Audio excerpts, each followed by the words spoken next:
Oh!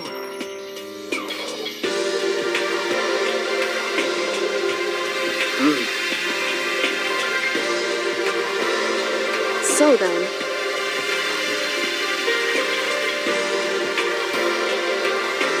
How about that?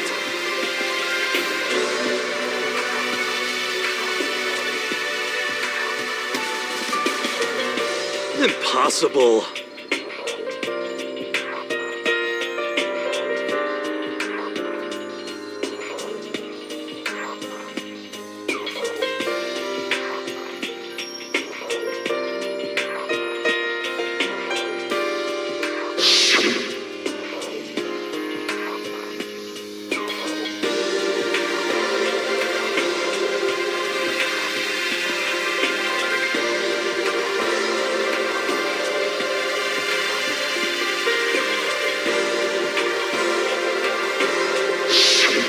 Wow!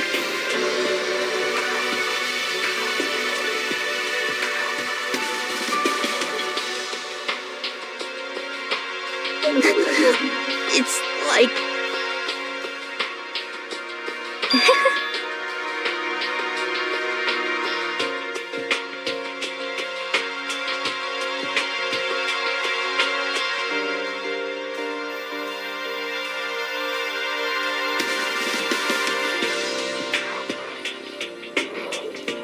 Well...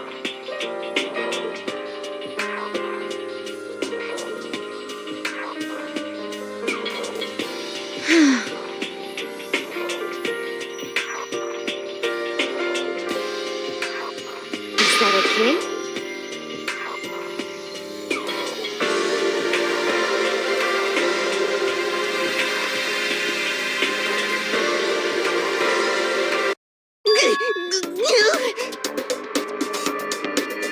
Huh? Here we go!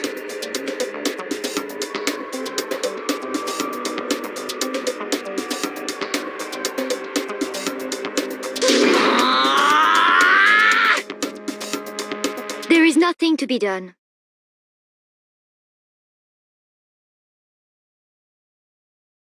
You know?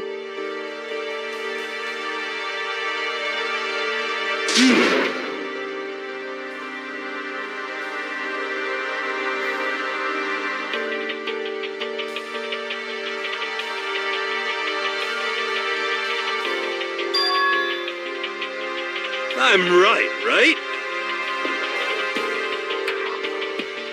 Perhaps.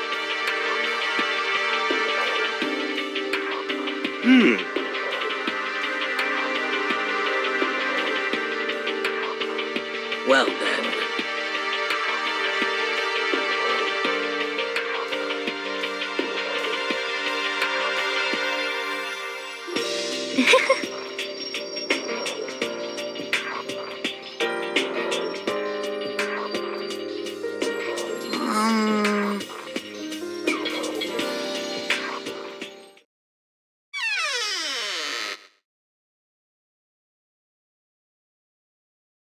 You called for me, so I appeared!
Could it be?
So in the end,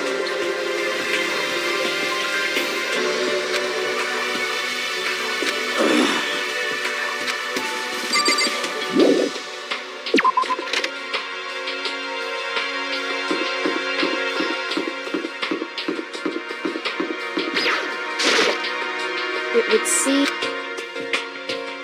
Whew.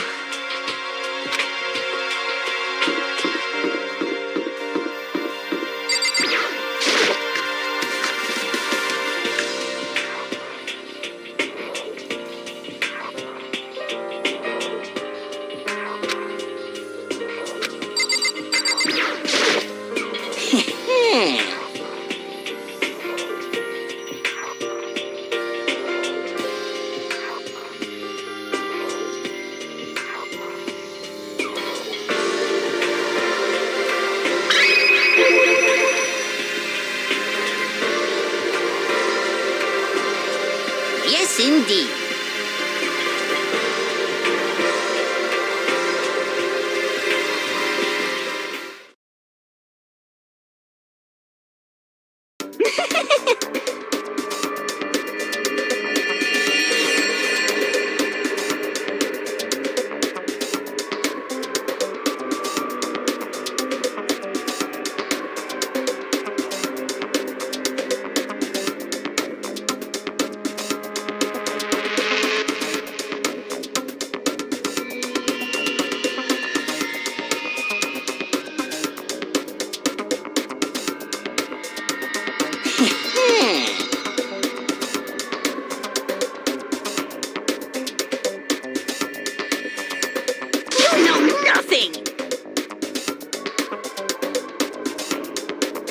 Yes, indeed.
Isn't that wonderful?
Watch out!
seem... Whew.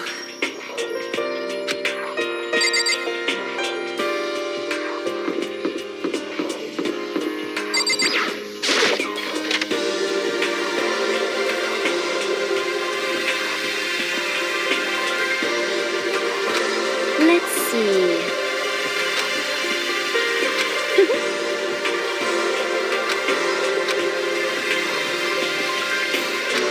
Isn't it wonderful?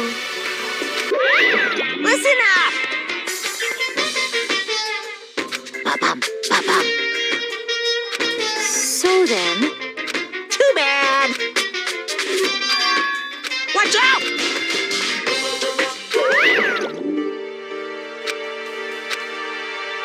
most unfortunate.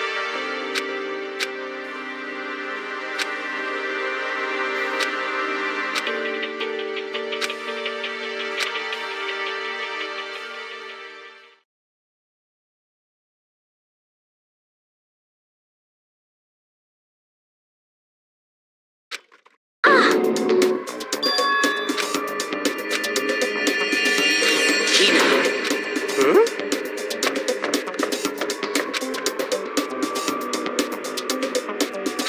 Hina.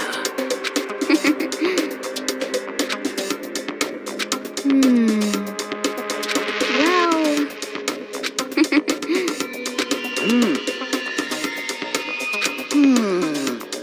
just a second. Well, Sorry.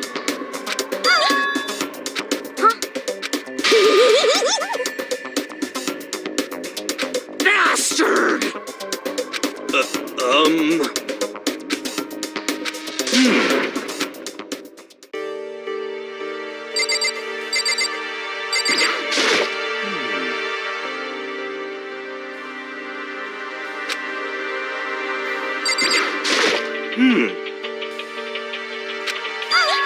You asshole! What? What?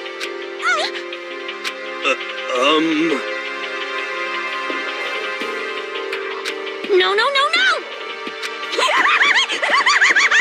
Huh?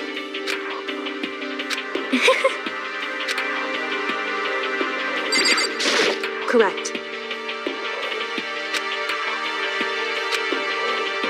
Huh?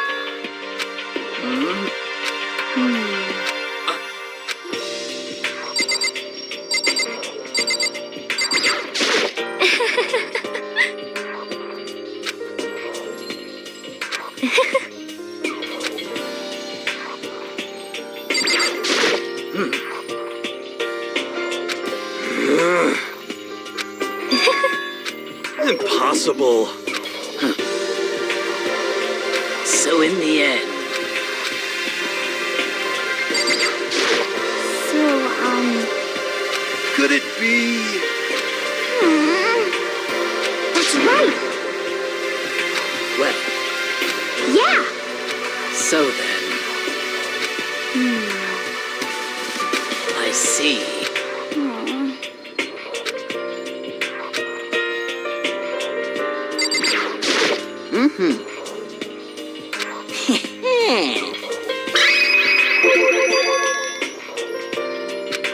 Perhaps. You know? What the heck?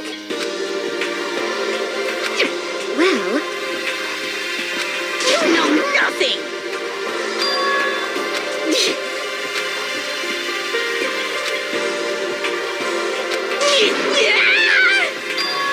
Damnation! let's see. However, what?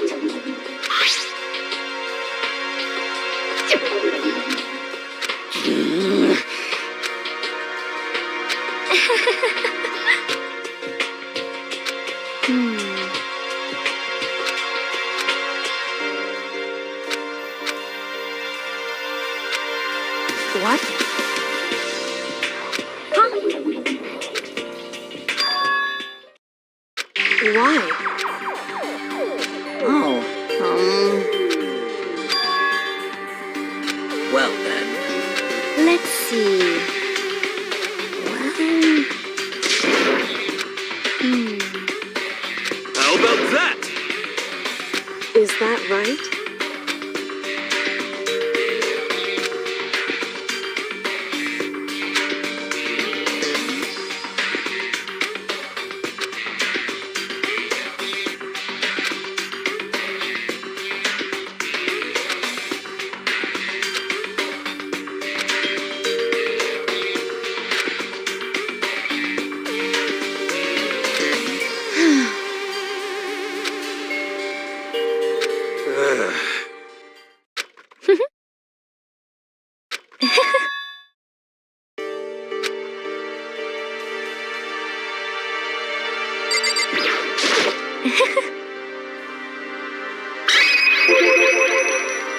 Actually...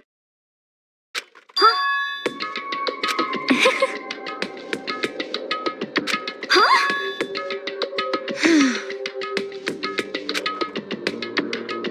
Is that okay? Huh? Huh? Oh! Oh! Hina. I see. That's it. I'm Just a second. But...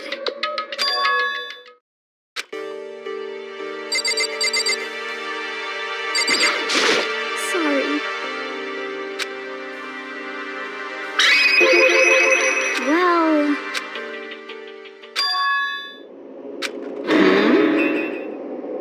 Hey, What the heck?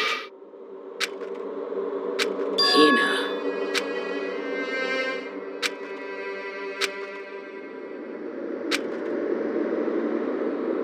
So,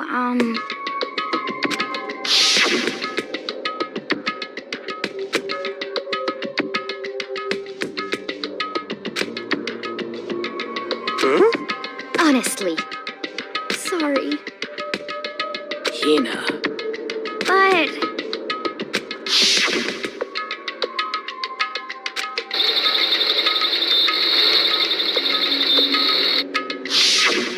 Well...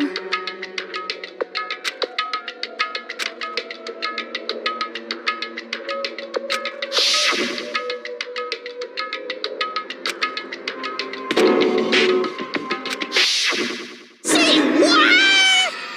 Oh no! Honestly, Well then.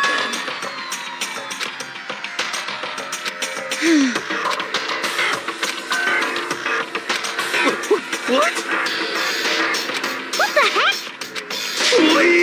Please! hey, There is nothing to be done. Oh.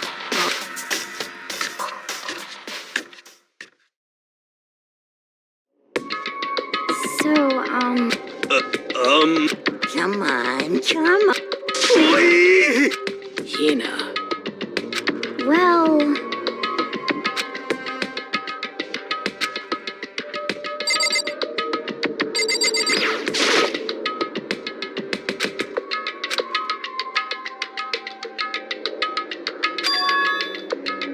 hey.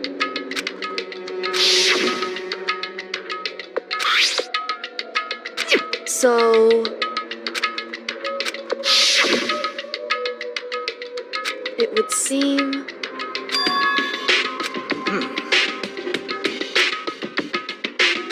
Then perhaps...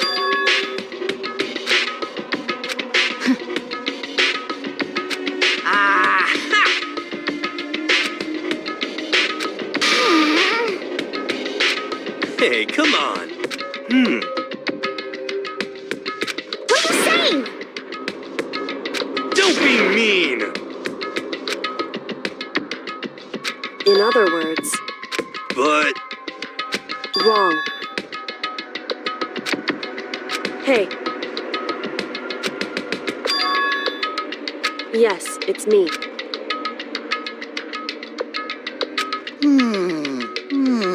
It's true.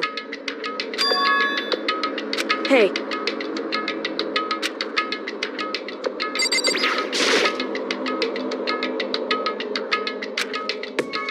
So then...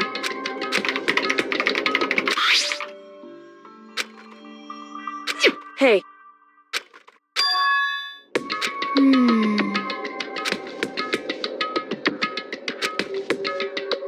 Makoto.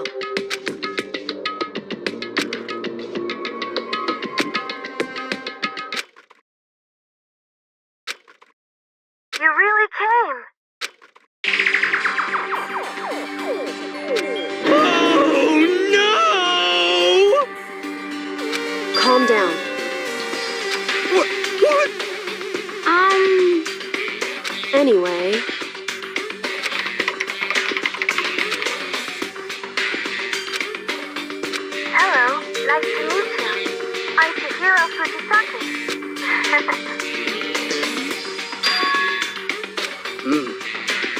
I knew it.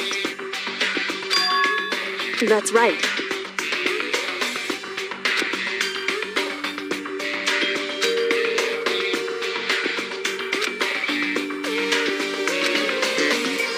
It's true. That's it. I'm sure. In other words,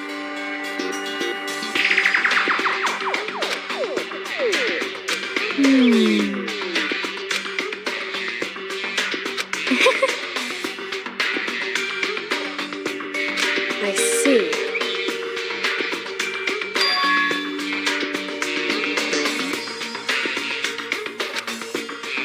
Are you okay with this?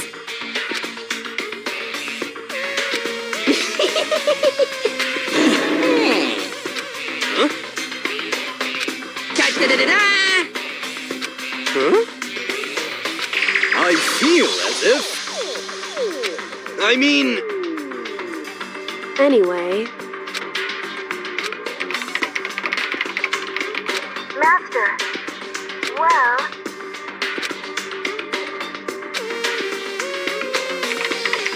that's right.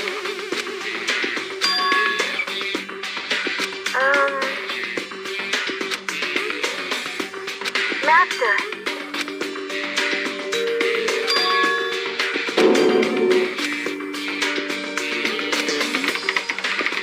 That's right.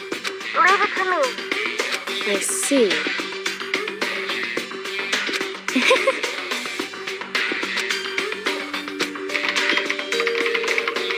That's right.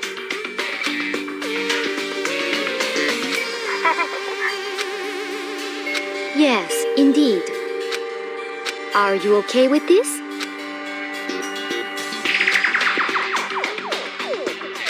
However, so then,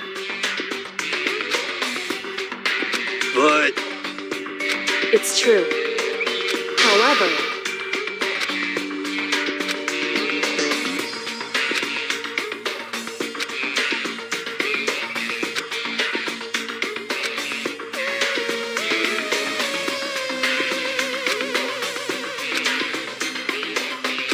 So,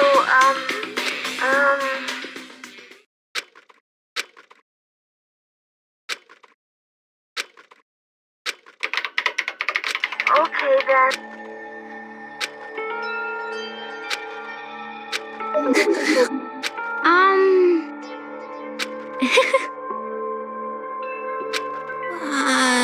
shall we go?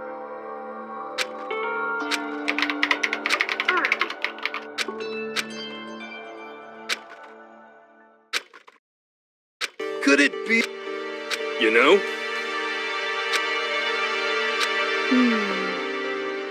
Well?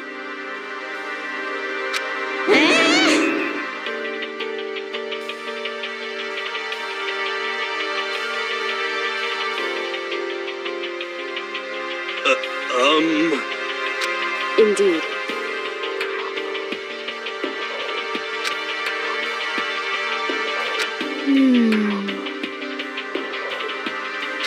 Of course. You know? It's true.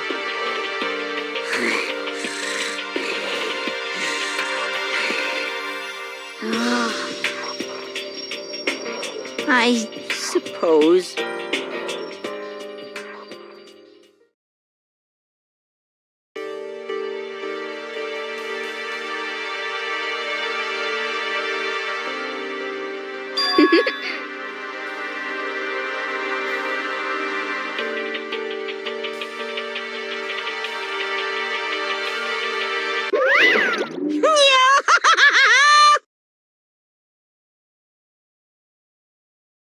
What's the matter?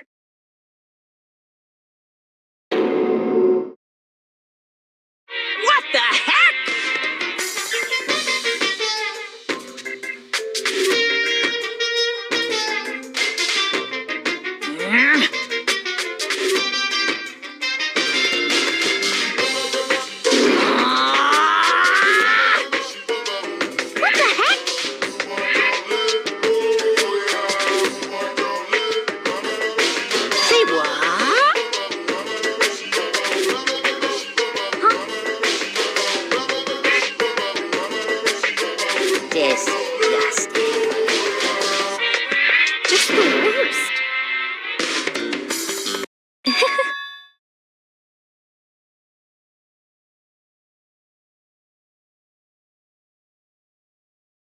Huh?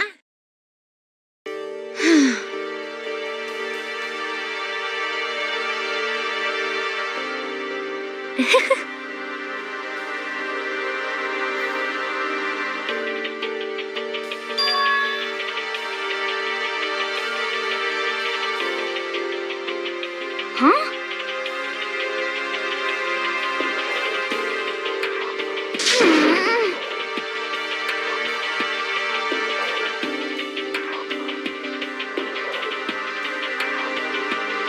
Hey, come on.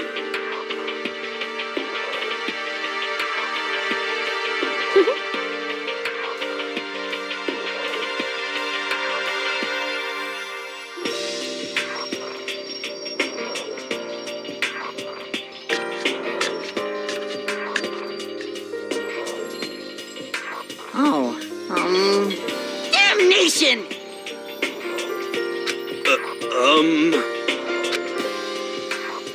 Hey! Hey! Hey!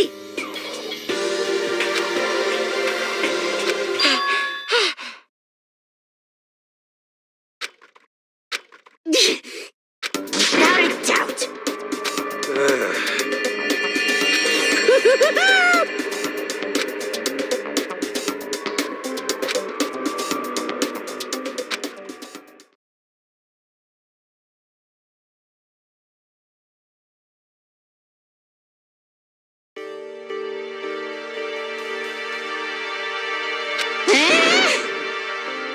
Wah-wah?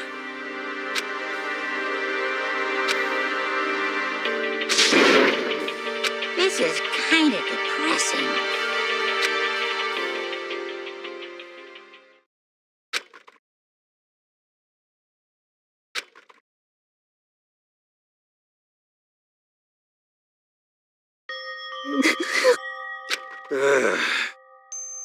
Mm-hmm. No way.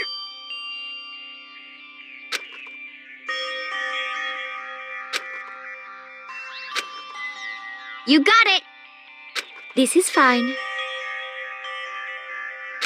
Indeed. Of course.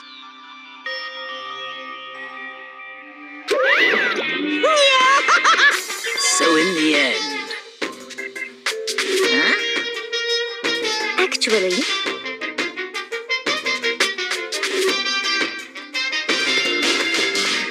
Because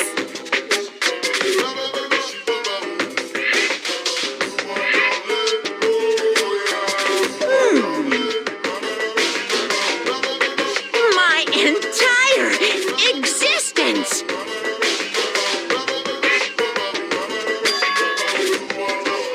Well now, well now, well now, well now.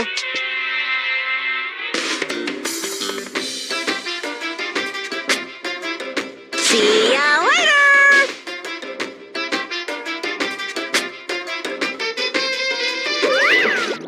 Oh, it would seem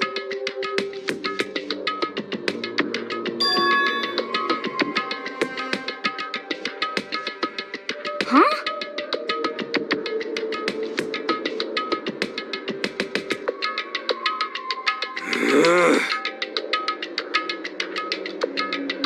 however,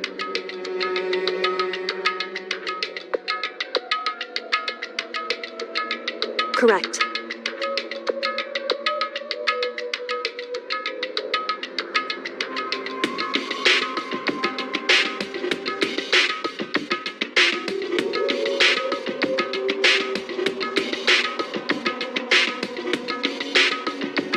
What?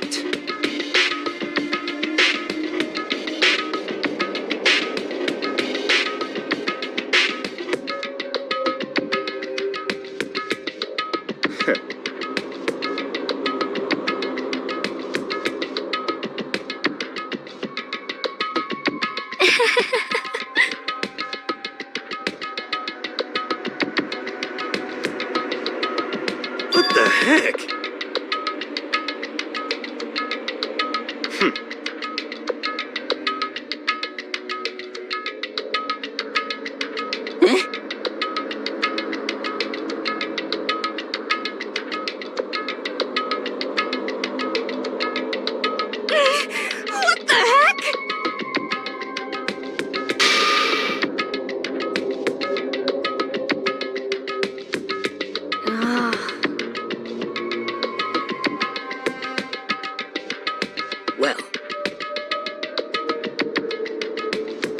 So then,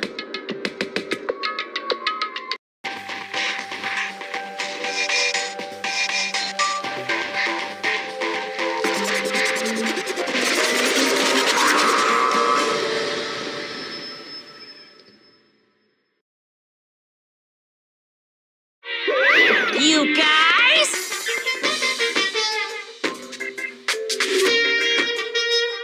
What?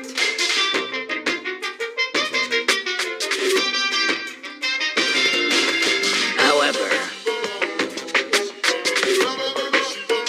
okay. Come on!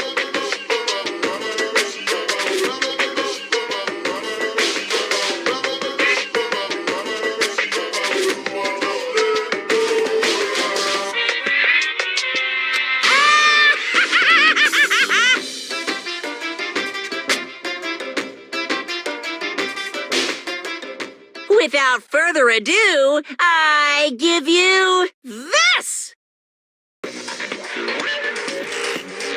$10 million!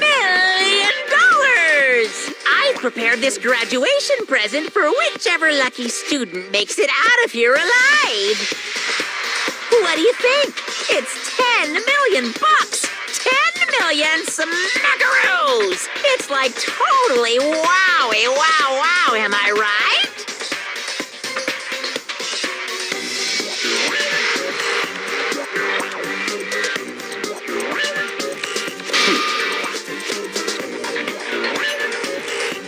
It's true.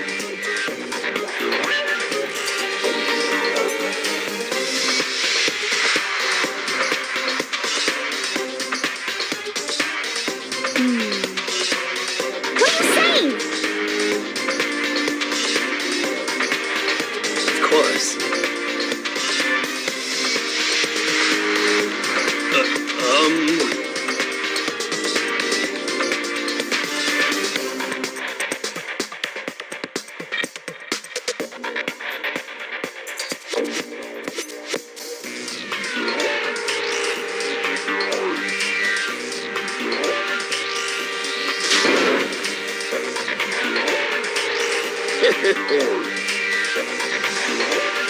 I can't wait! I can't wait!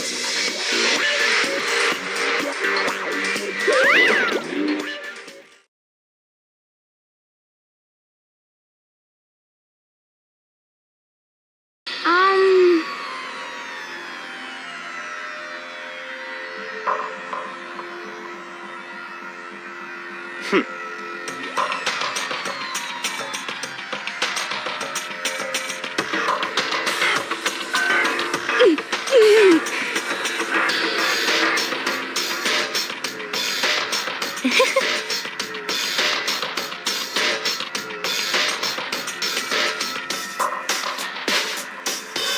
I'm telling you!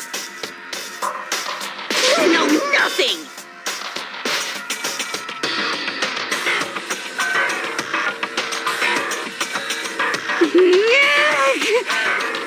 Hey,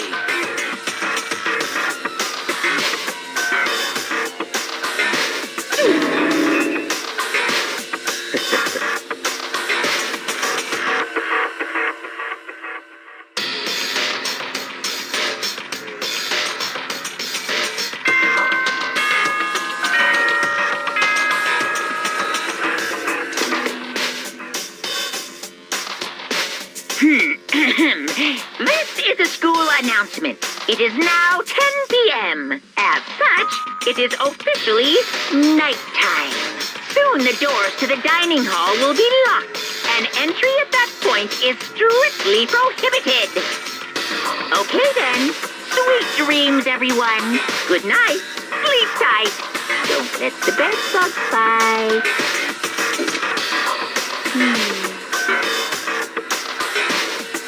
Hey,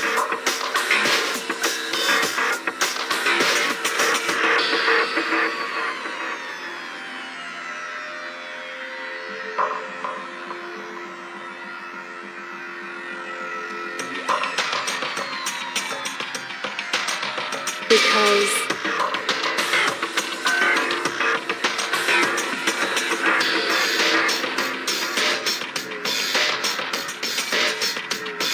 know? How about that?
Subject can suddenly become brighter. Our dreams are expanding. Ding, ding.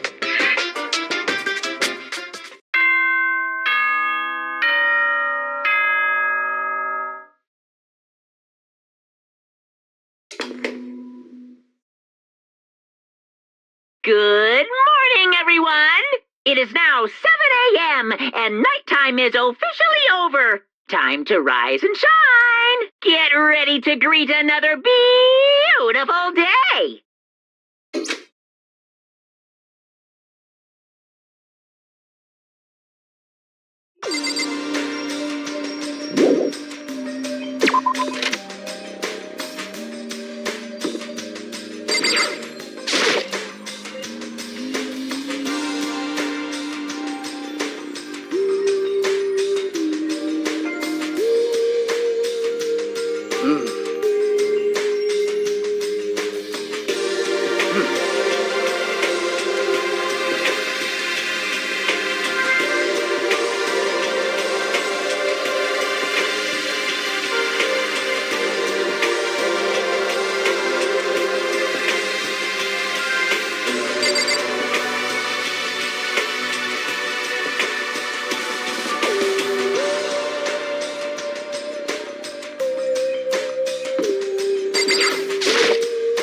Hey, Makoto.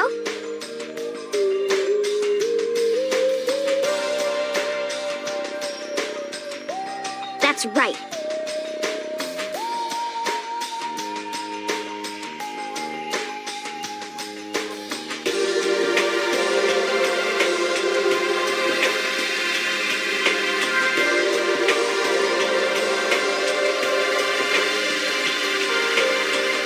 Huh? Ah!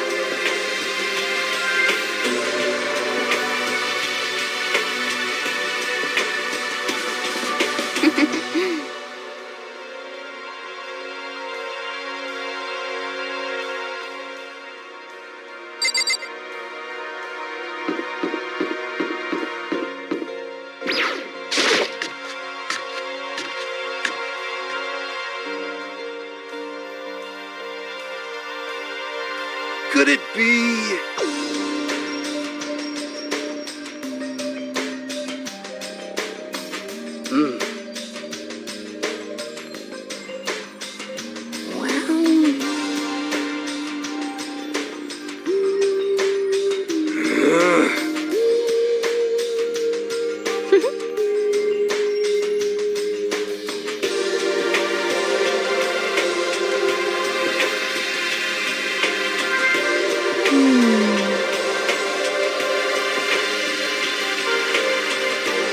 Indeed. Correct.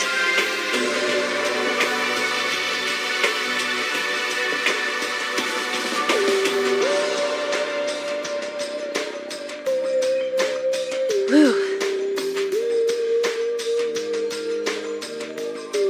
Anyway...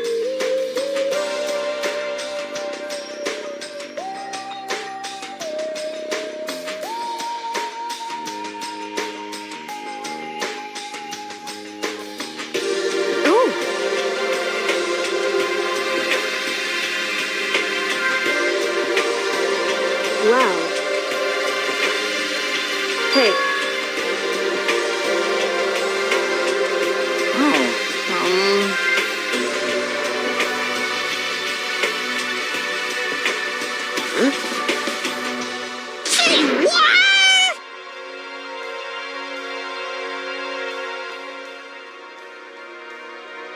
What? What?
Correct.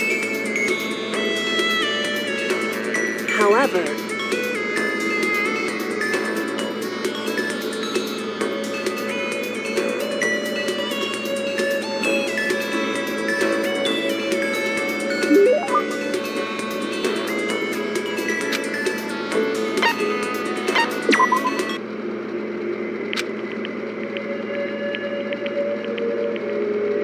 Hey.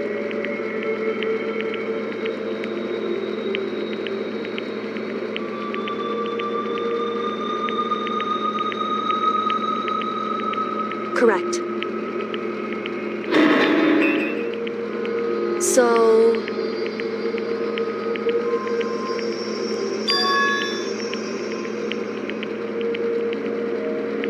Whew.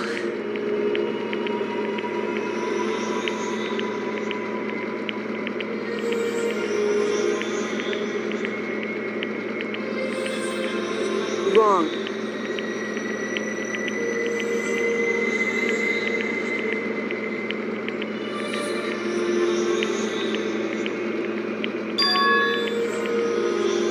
Correct.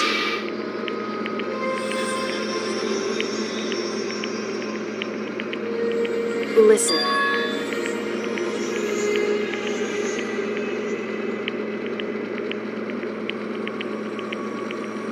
So...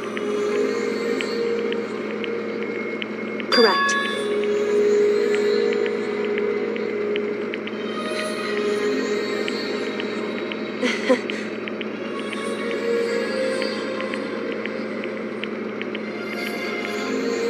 Goodbye.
Just a second.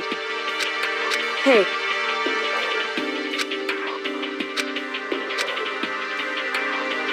Correct.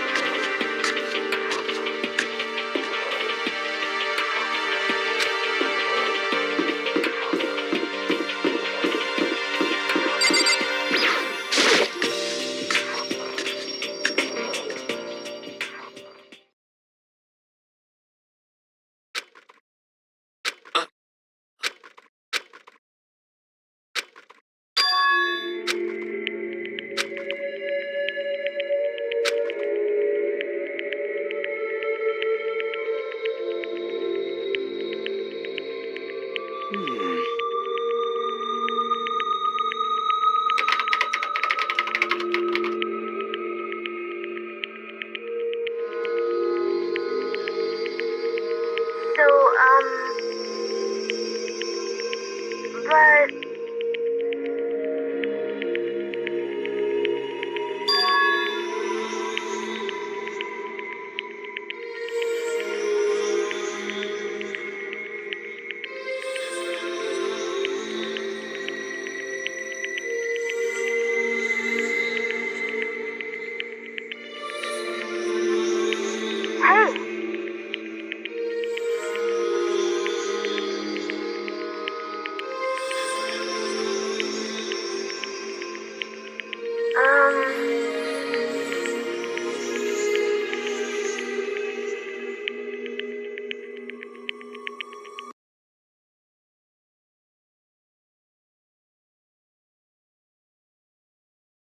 Stop fucking around.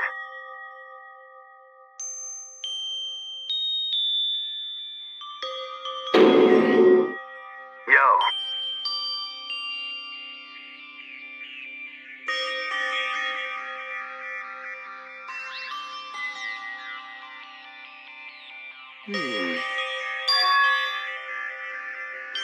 So...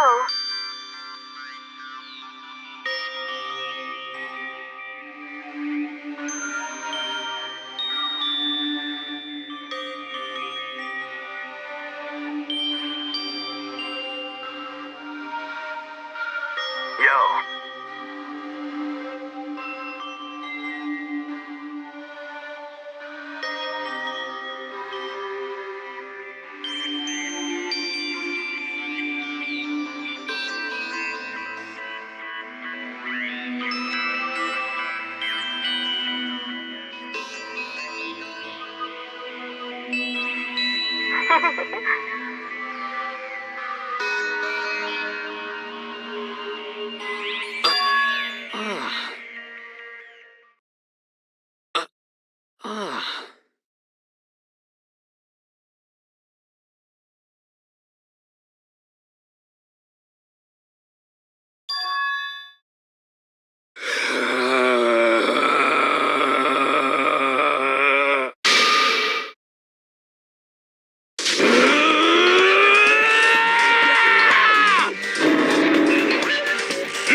F you!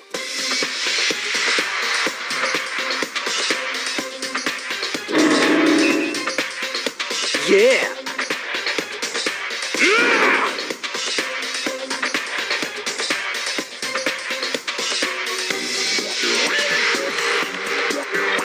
What?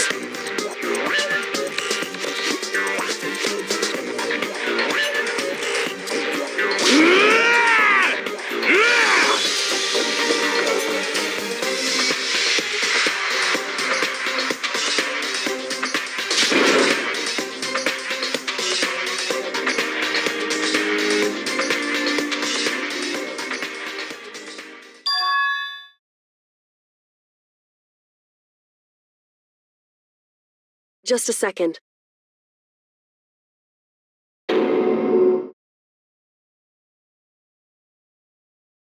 Enough already.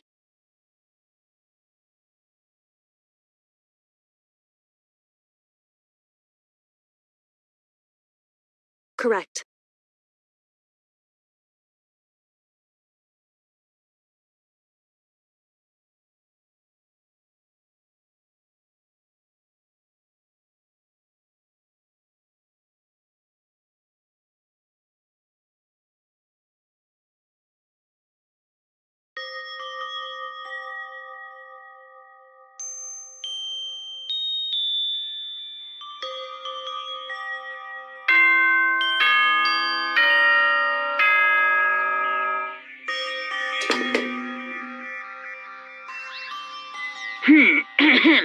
This is a school announcement.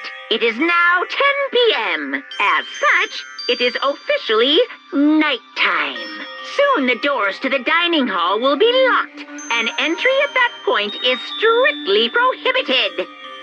Okay then. Sweet dreams, everyone. Good night. Sleep tight. Don't let the bed bugs bite.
And I don't plan on ever playing it in the future either.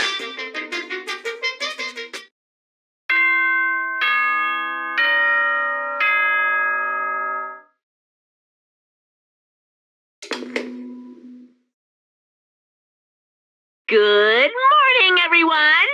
It is now 7 a.m., and nighttime is officially over. Time to rise and shine! Get ready to greet another beautiful day!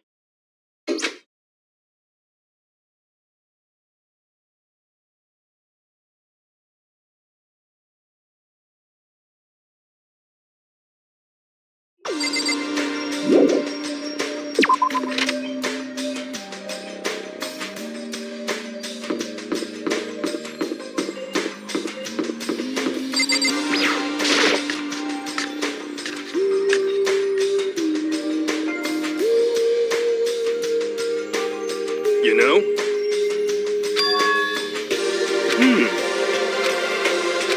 Hey, come on.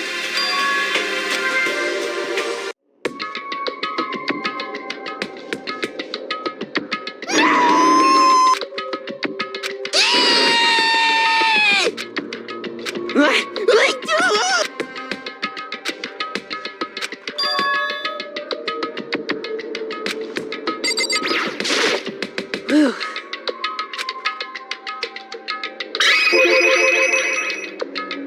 So...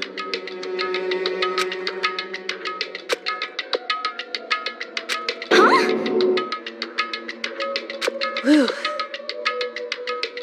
Listen to me. Wrong.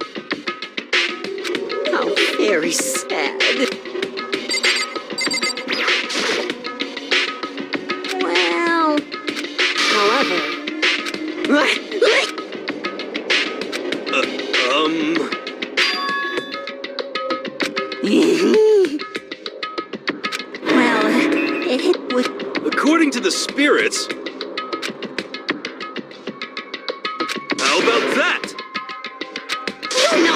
nothing! I feel as if... Ah, Ugh.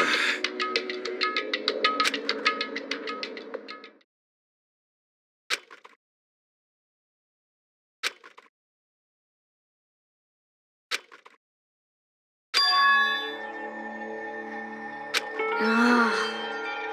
What?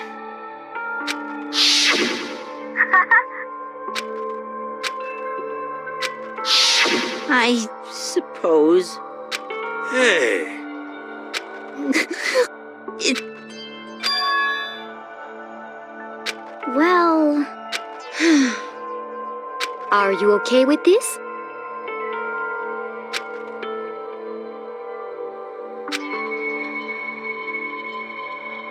Honestly. I know that. F you! Yo! Huh? What the heck? What?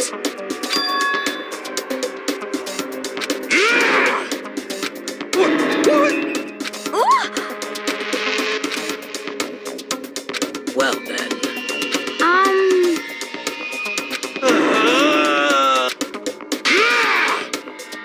What? Yeah! F you! Yeah!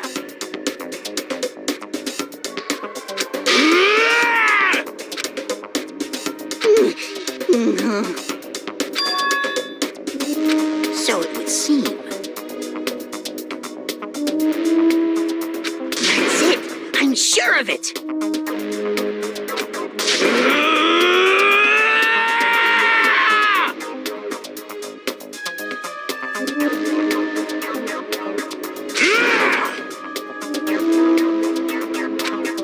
Completely unforgivable!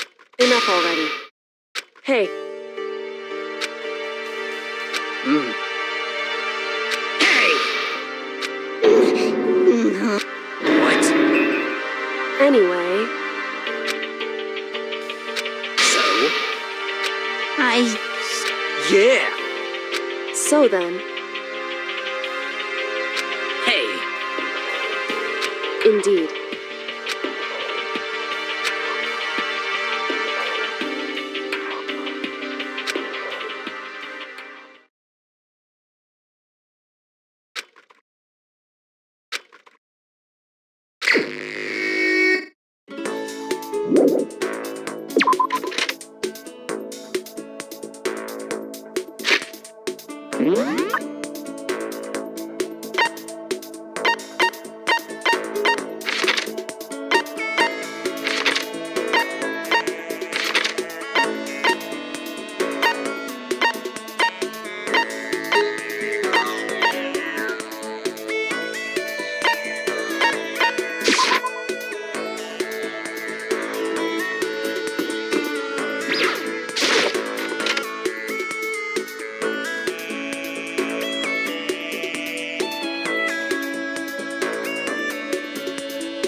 As for me,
Just a second.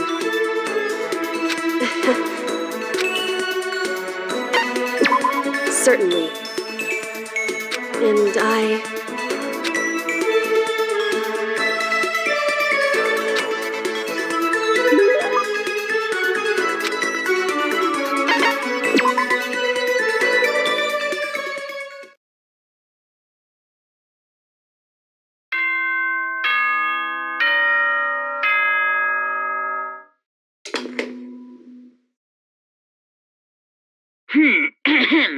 This is a school announcement. It is now 10 p.m. As such, it is officially nighttime. Soon the doors to the dining hall will be locked, and entry at that point is strictly prohibited.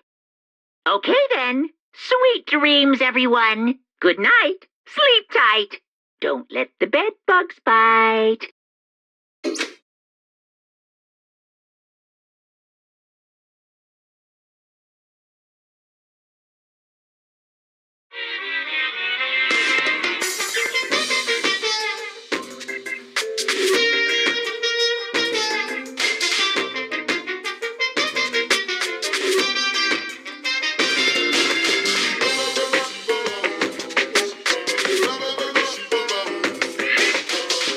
Once again, Happy New Day!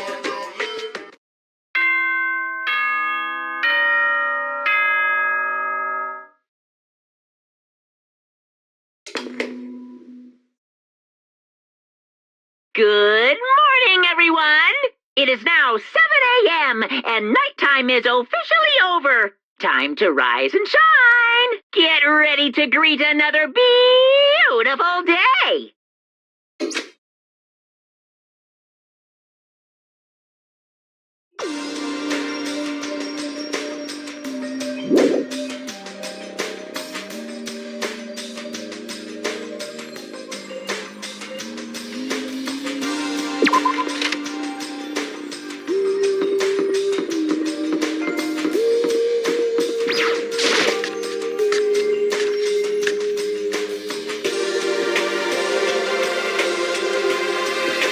Oh, You know? Damnation! so, You know?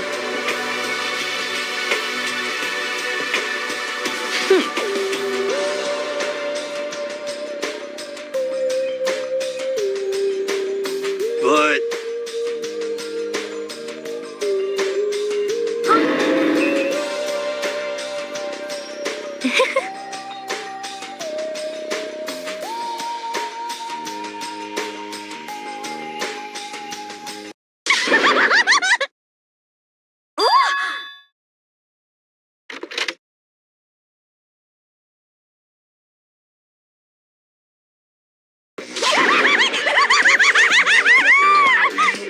So in the end, that's enough.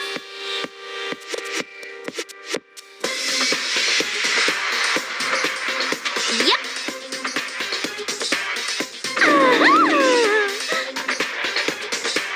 Huh?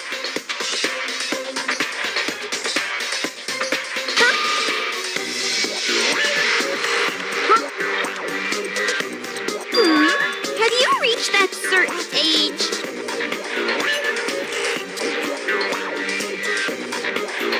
You SOB!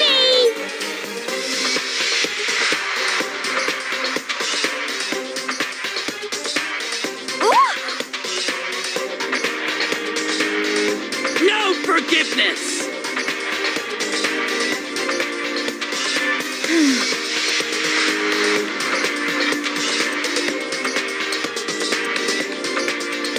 Naturally.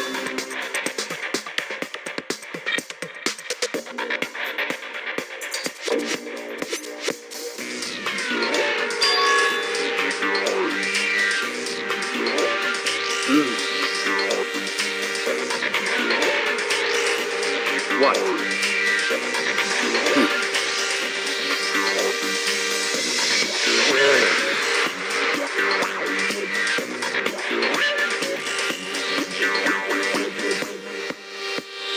clear now.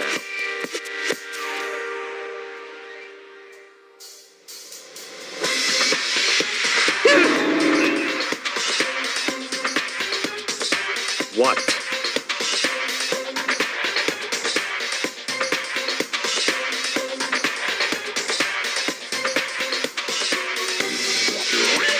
That's fine.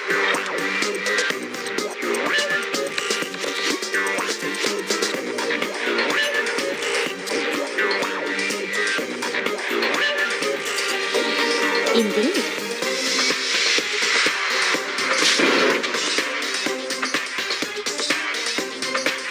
I see.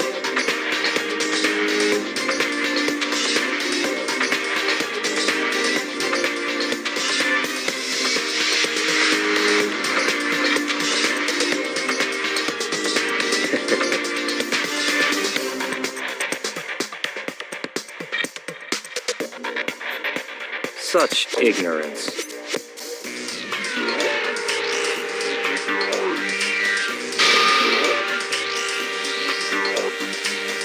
What the heck?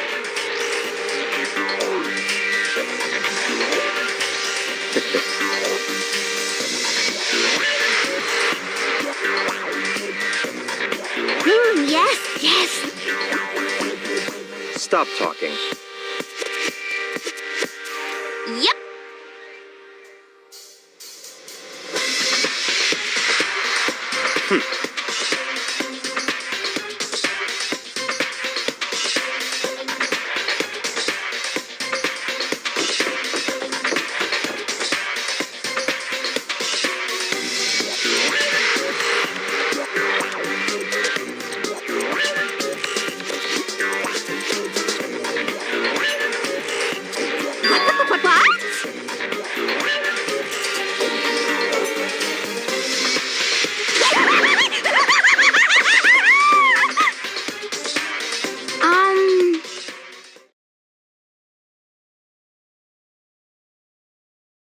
Um...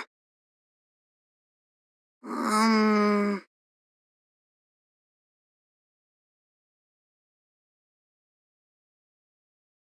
Hmm.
Why?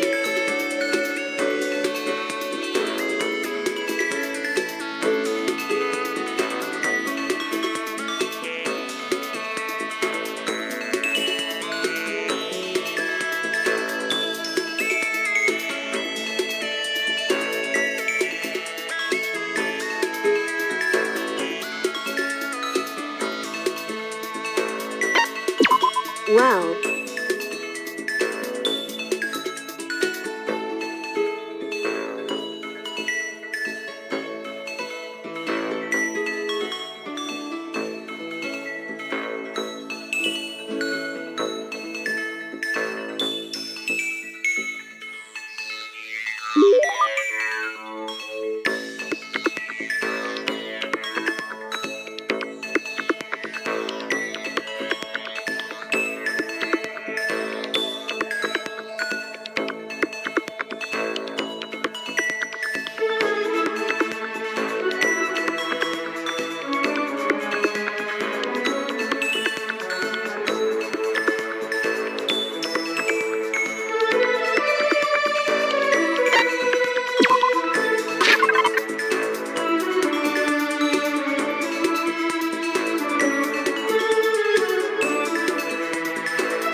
You know?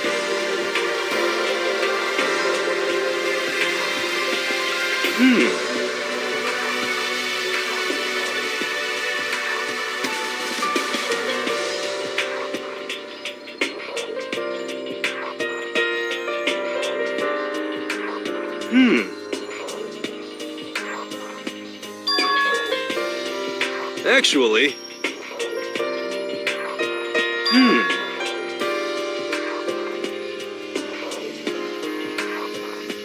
You know?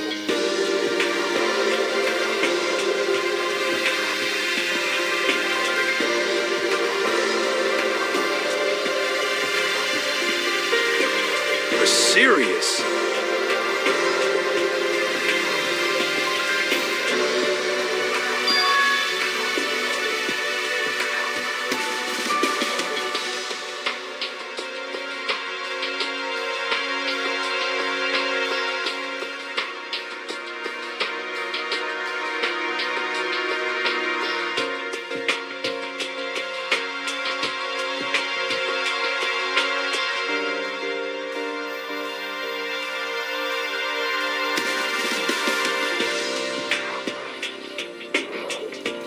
F you!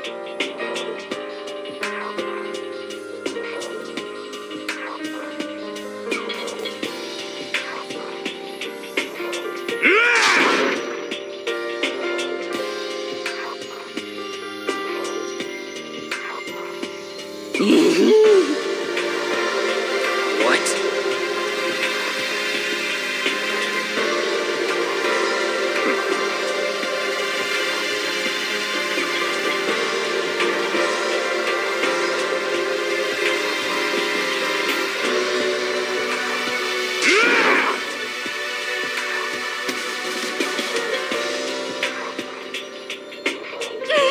What the heck?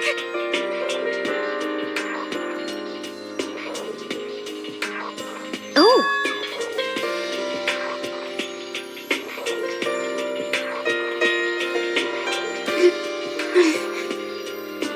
Hey, come on.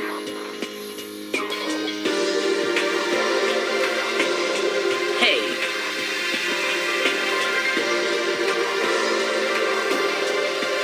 How about that?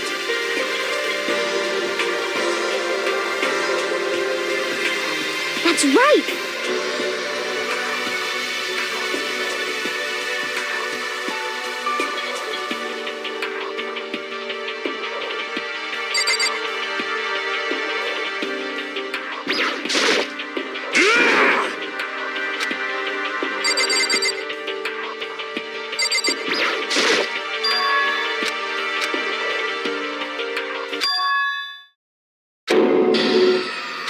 No way! Oh, F you!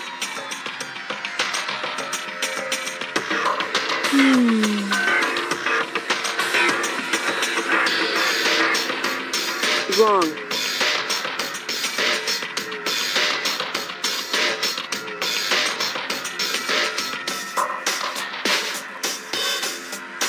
Well,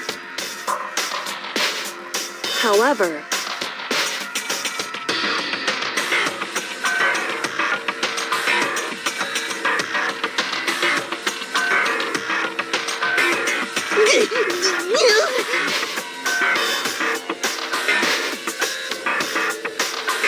without a doubt. What?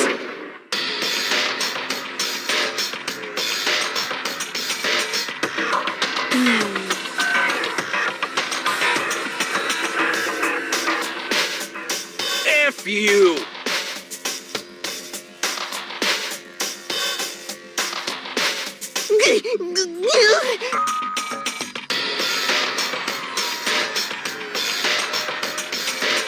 Damnation!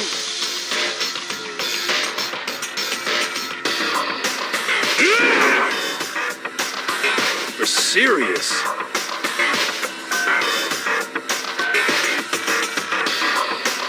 wrong. Huh? So,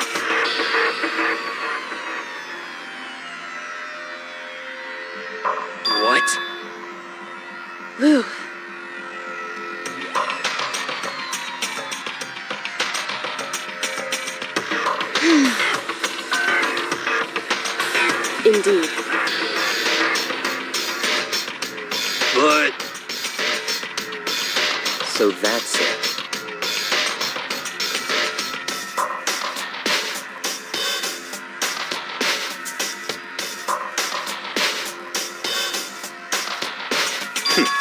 Interesting.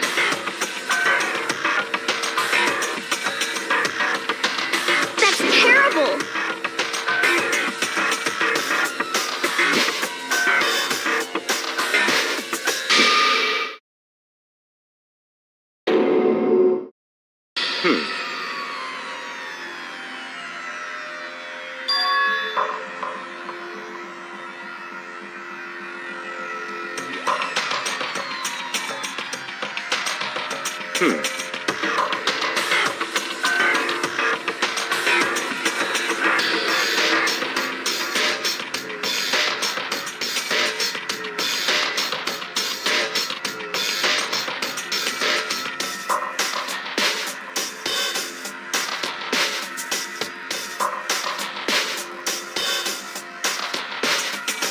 What?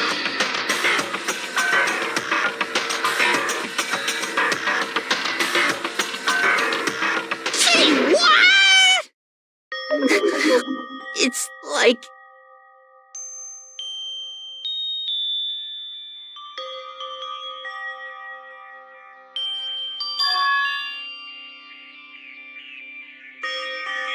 damn it!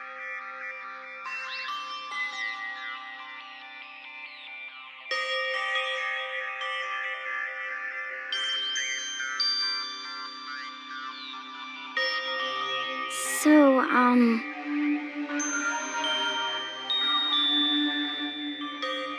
At the very least, yes, indeed.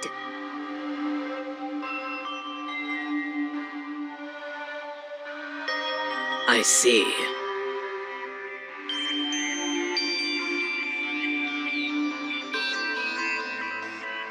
Damn it!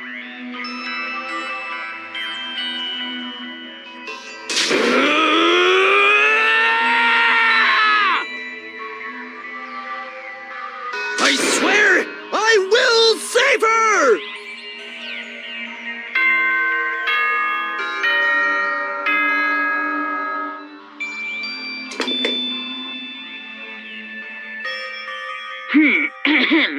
This is a school announcement. It is now 10 p.m. As such, it is officially nighttime. Soon the doors to the dining hall will be locked, and entry at that point is strictly prohibited.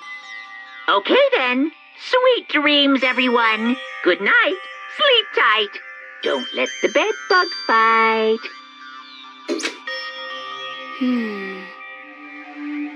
There is nothing to be done.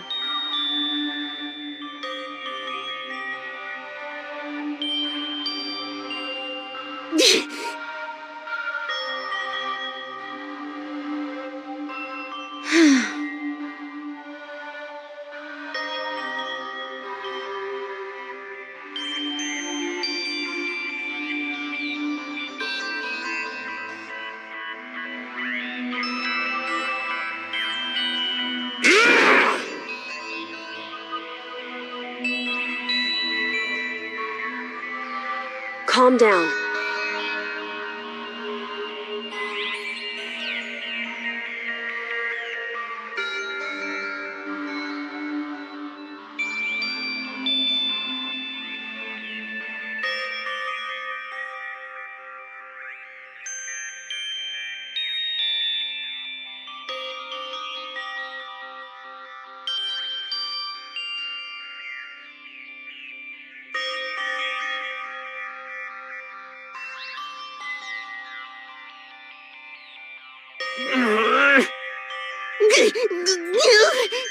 This is fine.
ones they don't.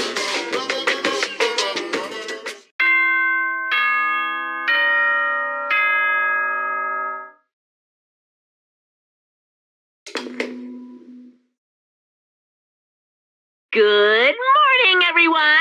It is now 7 a.m. and nighttime is officially over. Time to rise and shine! Get ready to greet another beautiful day!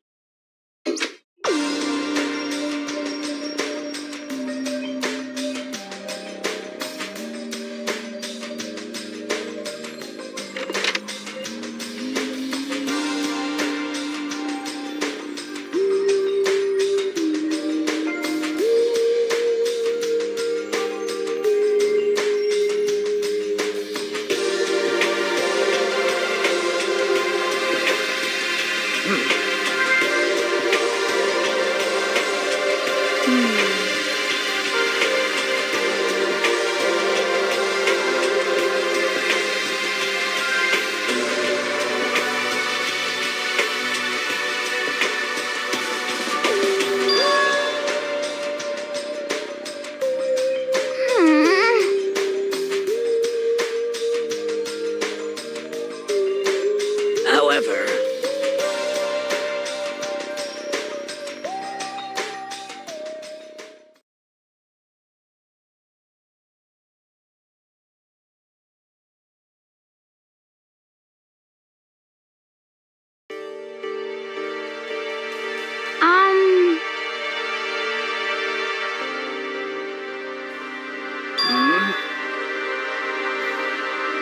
Cause, I mean...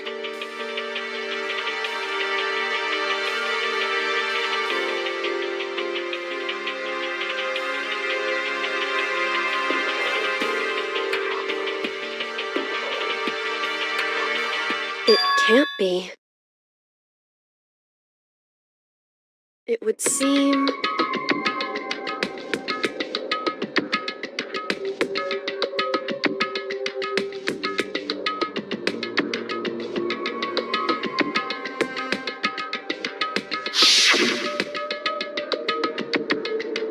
$10 million! I've prepared this graduation present for whichever lucky student makes it out of here alive.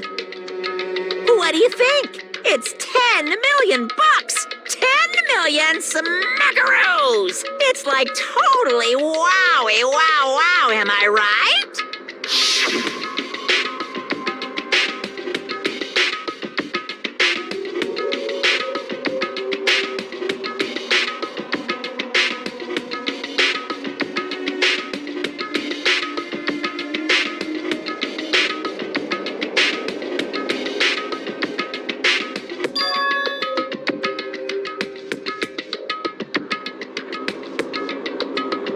Hey.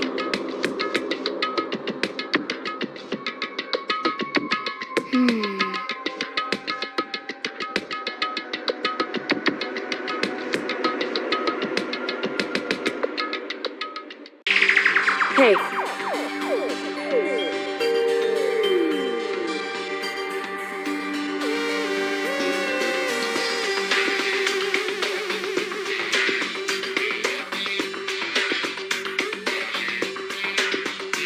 Okay. Anyway,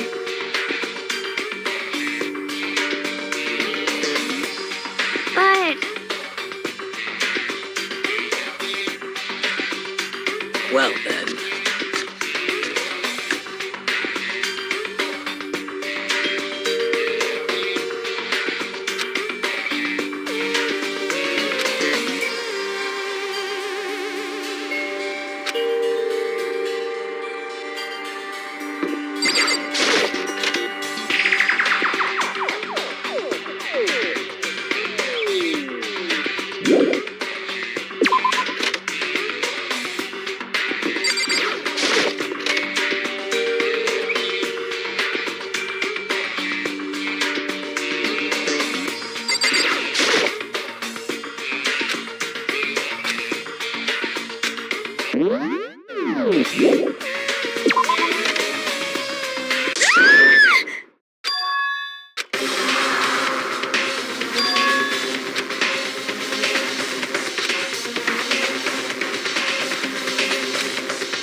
for me, I see. indeed.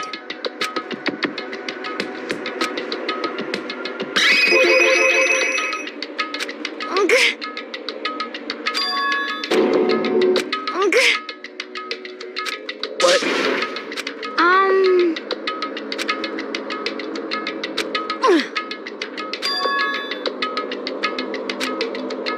Indeed. Actually, huh?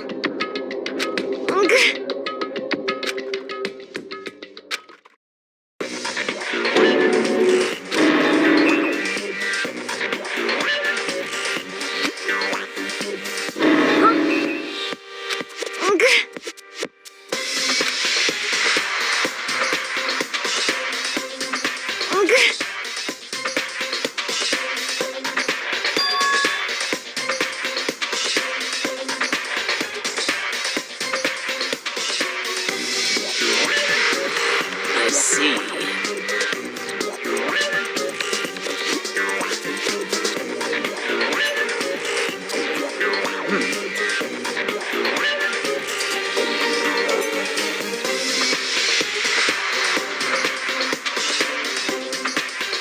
Just a second.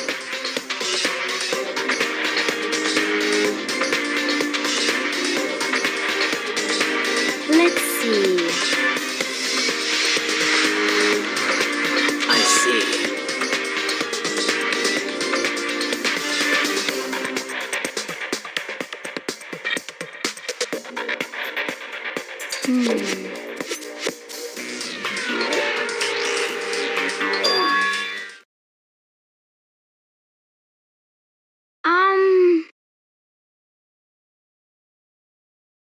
This is bad.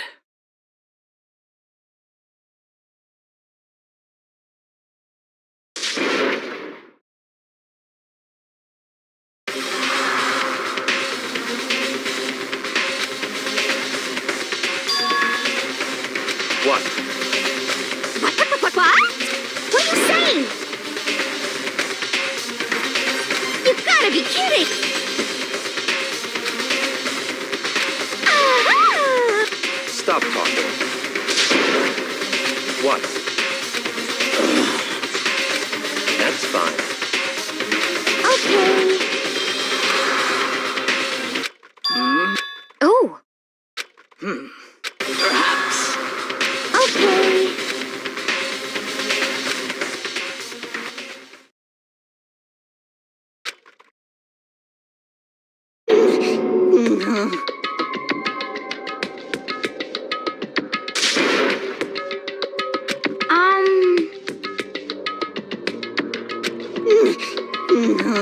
What?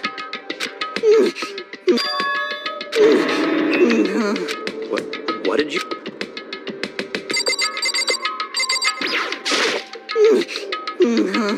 Indeed. What the hell am I...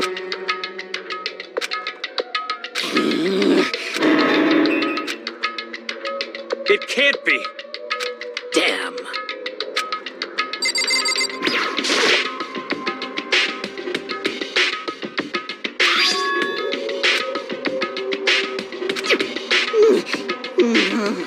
Well,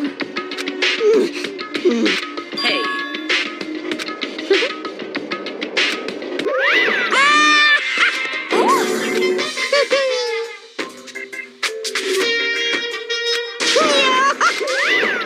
What? are you okay with it? Yeah.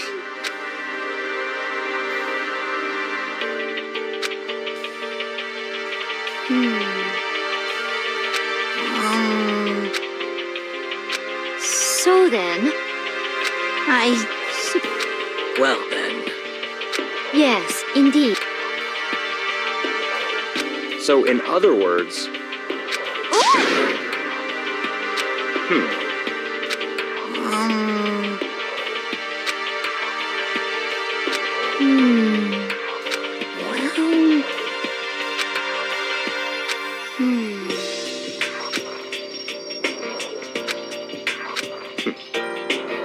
Yes!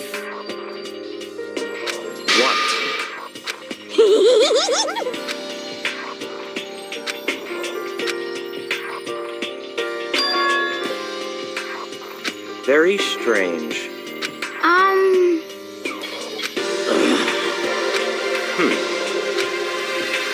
So that's it.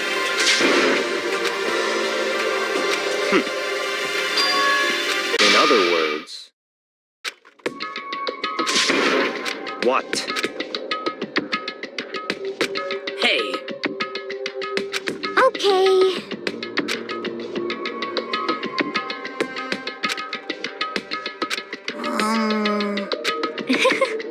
well then.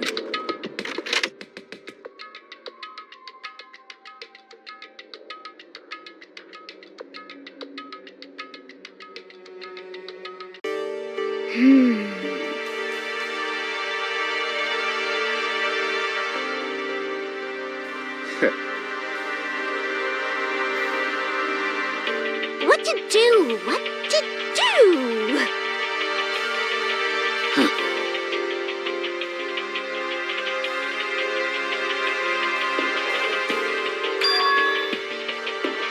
What?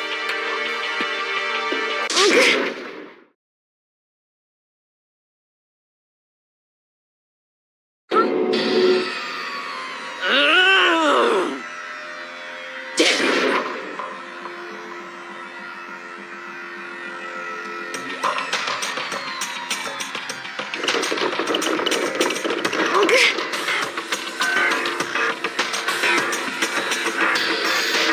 Well,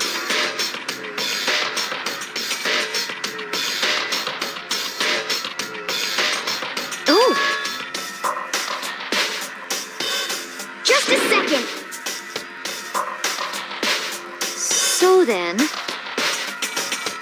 what are you saying?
Everyone.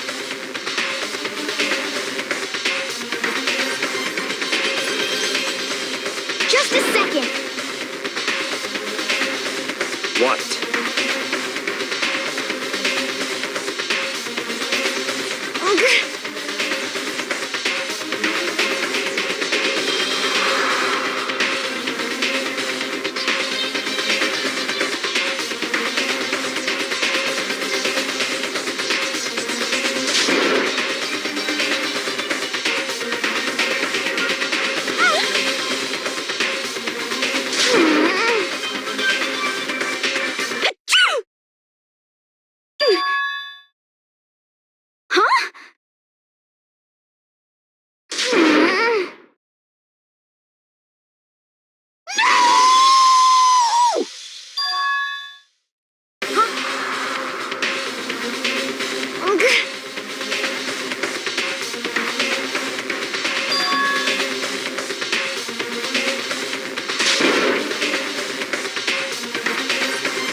all clear now.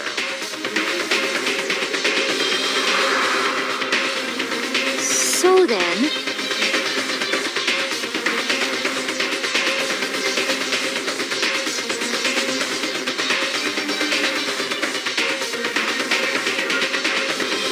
So then.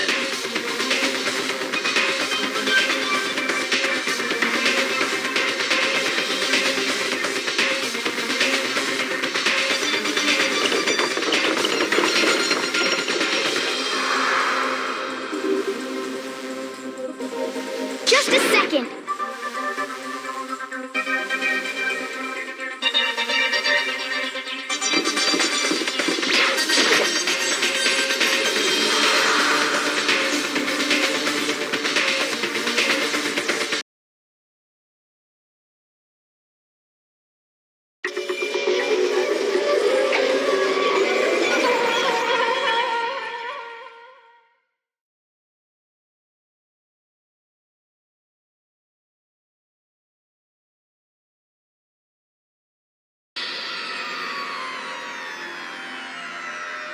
No! What the?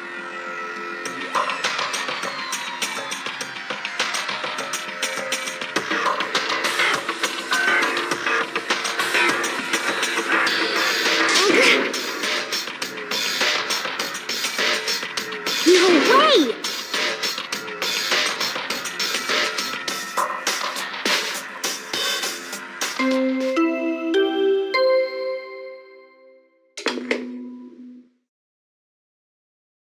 A body has been discovered! After a certain amount of time, which you may use however you like, the class trial will begin.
Are you okay with this?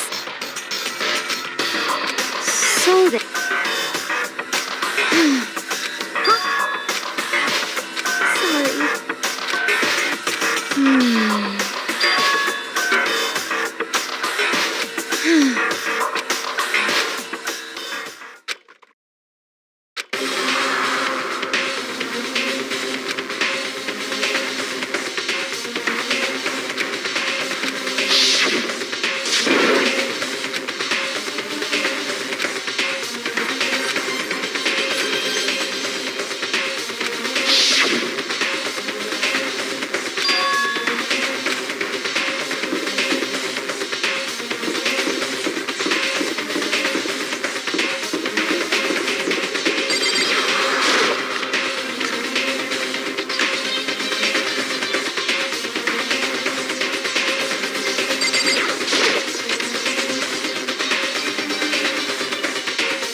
What?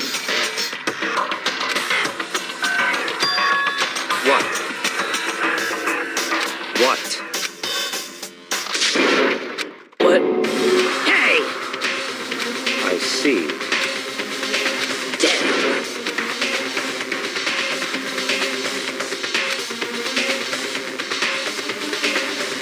Oh!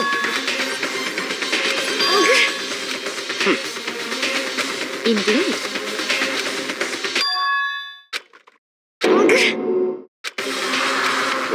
What did you say? Come on. What? Hey!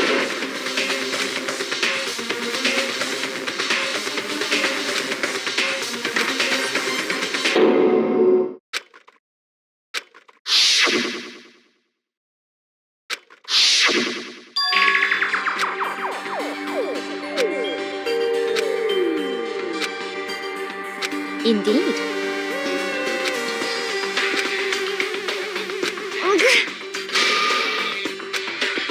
What?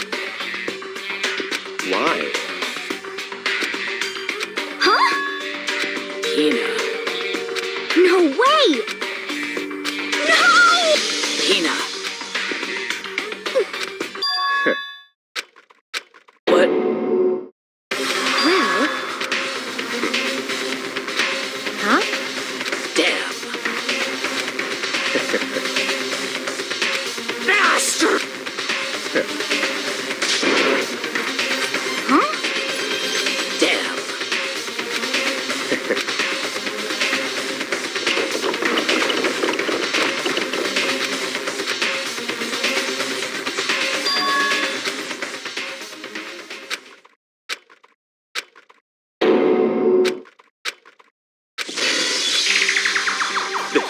This. Ugh!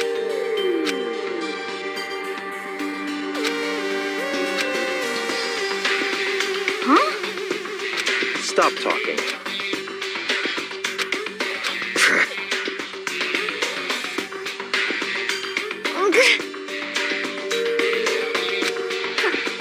Huh? Not possible. Huh? Well, it is so.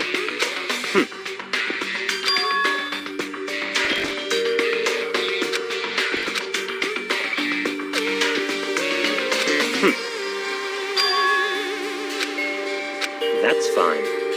Let's see.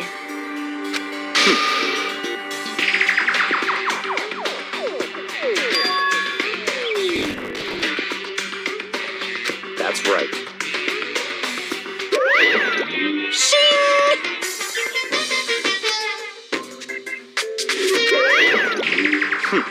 Let's see. Perhaps. In other words,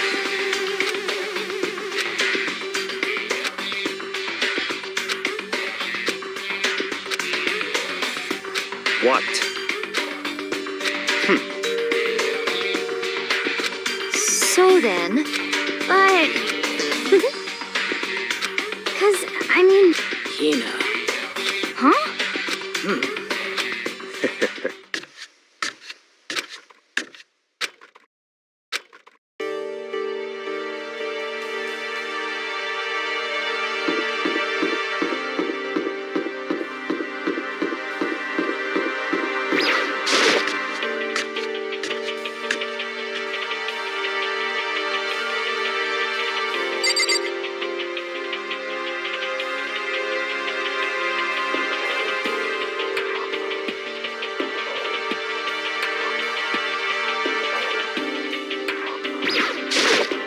Huh? Damn.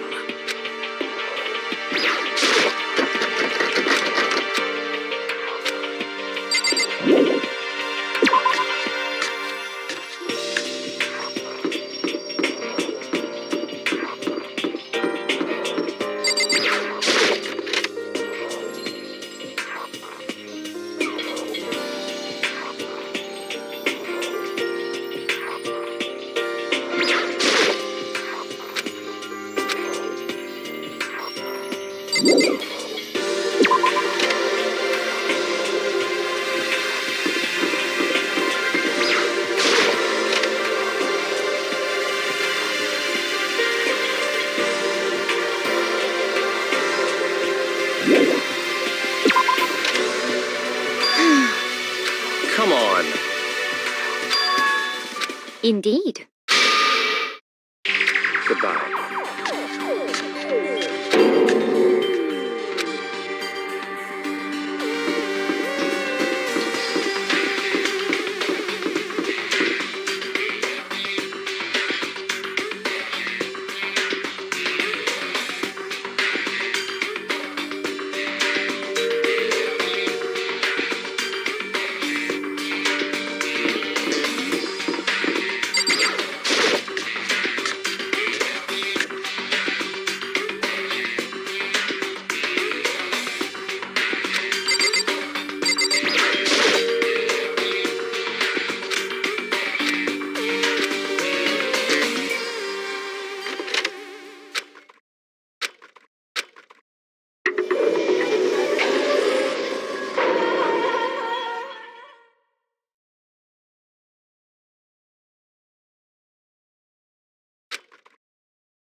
A body has been discovered. After a certain amount of time, which you may use however you like, the class trial will begin. It's the What? Stop talking. Punishment is waiting for you. See ya later! What the heck? That's terrible!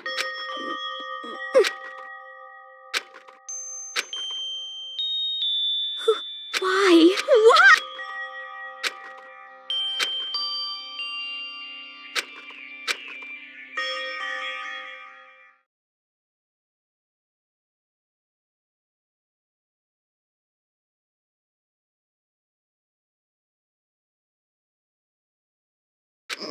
He's alive again? Where?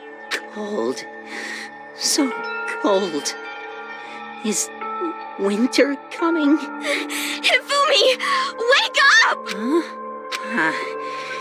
That's right. I remember now. Hope's Peak. Come on, you gotta wake up! I remember everything before I met you. I met you all. The light, it's reaching out to me like the tail of a comet. Hey, Hifumi! Who was it?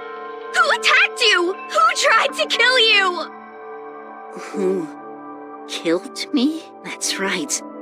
I remember their name. Yasuhiro.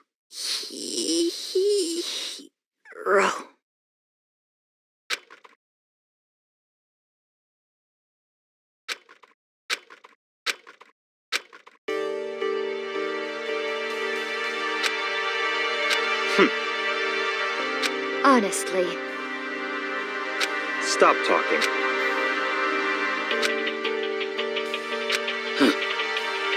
Then perhaps... So, in other words,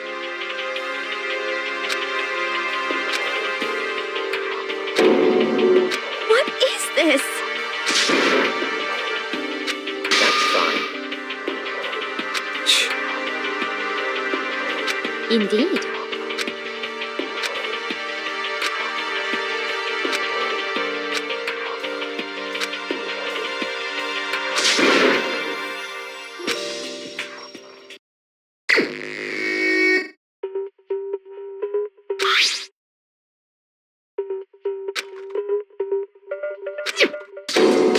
Very strange.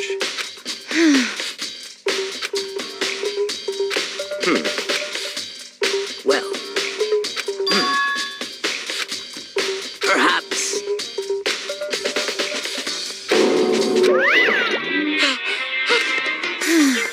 Monokuma, a pit! Yep. Speaking of which, I'd like to ask the bear. So you ask. Each murder is allowed to have an accomplice. So in other words, two people can work together. But one of them has no... And there's no way anyone would work together, right? In other words, So then. hey, phew. So, in other words, Well, extreme!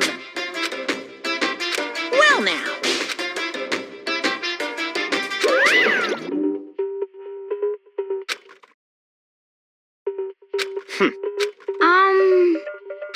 However, Indeed.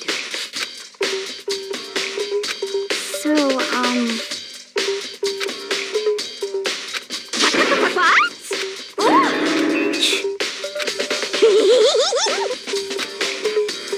You SOB! Huh? You've gotta be kidding! What the heck? What?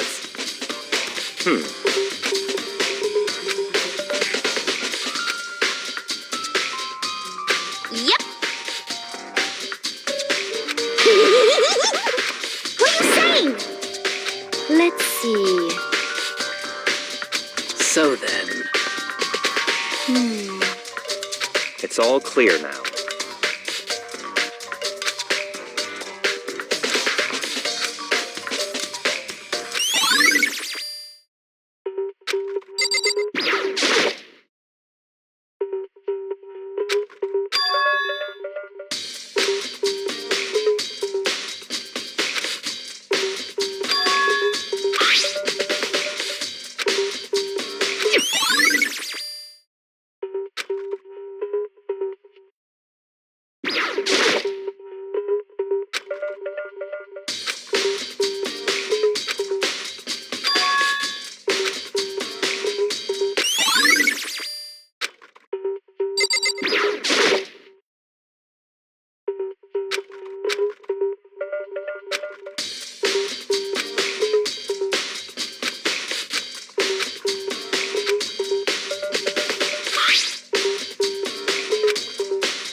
So, in other words,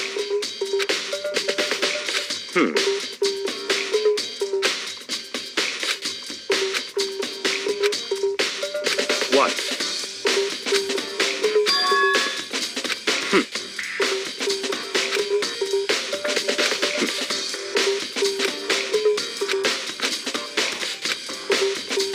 What?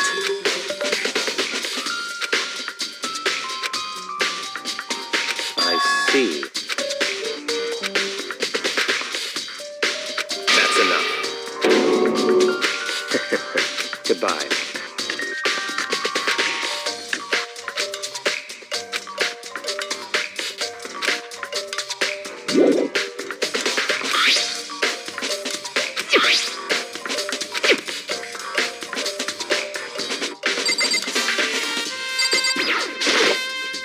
So,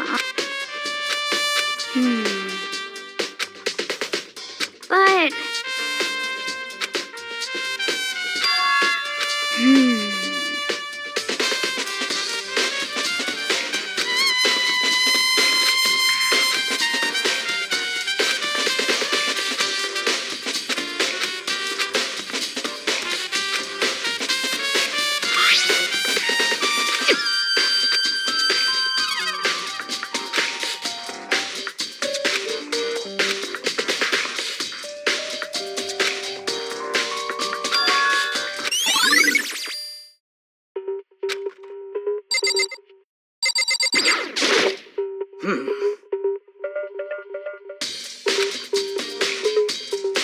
So then.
However,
Hmm.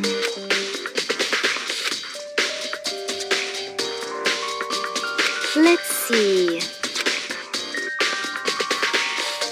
Yes, indeed. Hmm.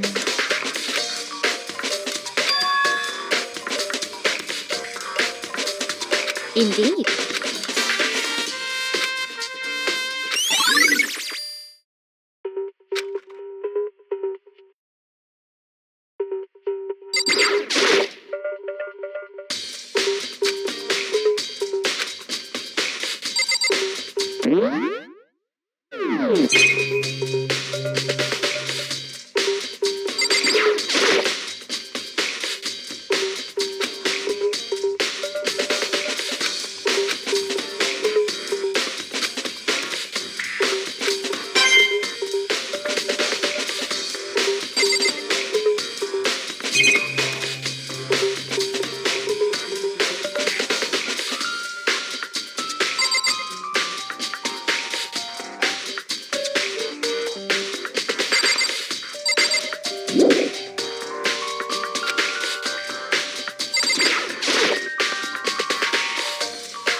Oh. Huh?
Yes.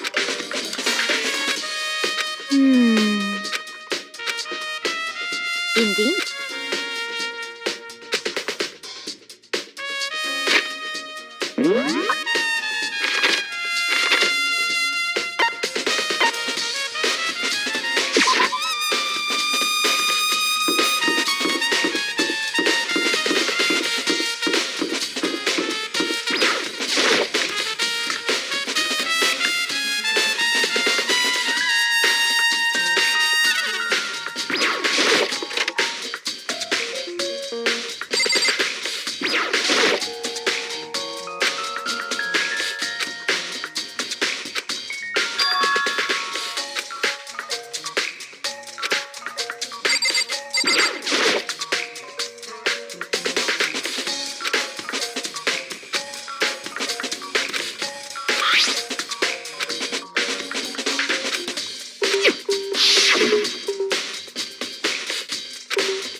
It's all clear now.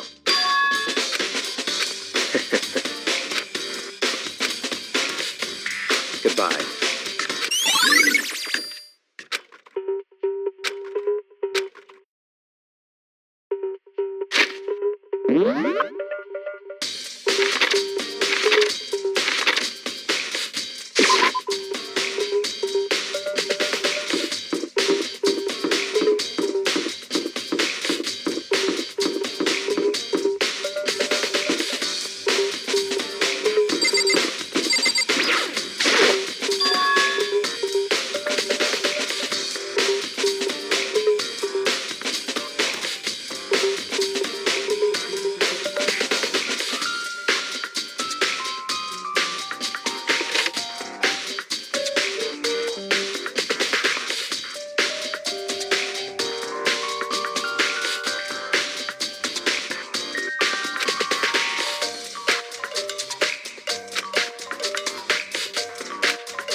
Just a second.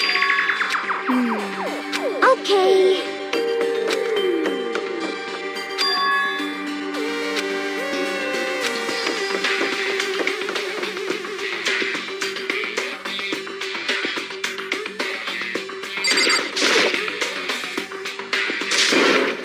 I mean...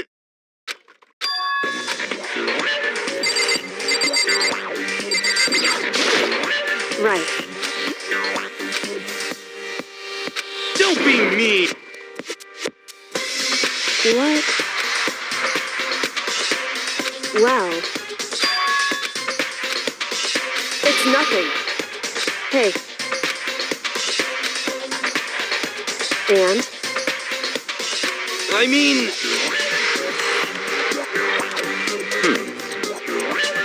Huh? Let me out of here! You got it all wrong! It would seem...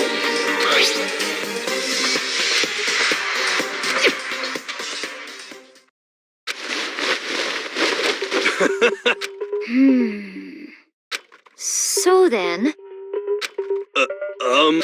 honestly, is that okay? Could it be... That's terrible! Just the worst. What? That's right. What the heck? Please! What are you saying? What the heck? Okay.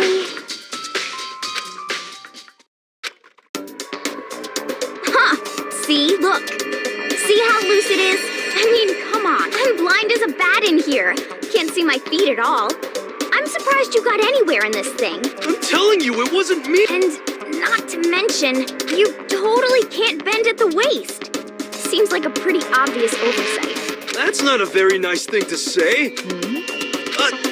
I mean, it's not like I made it. I just got caught up in the moment. Well, either way. I mean, it seems pretty... Ah.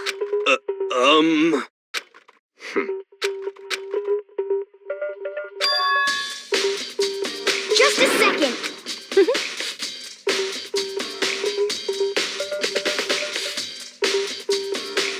But...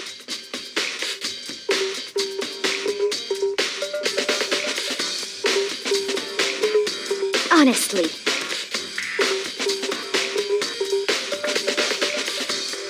What the heck?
So then, I'm at least 30% right. correct. What the heck? Oh,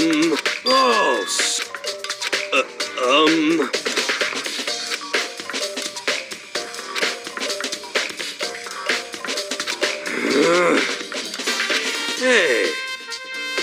Just the worst. So, Huh? Ah.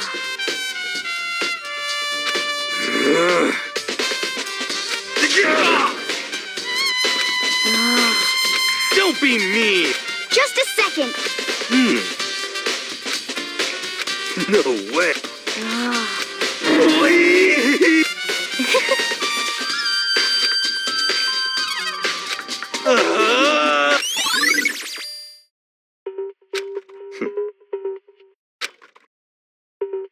What the heck? Just the worst. Please. What are you saying? What?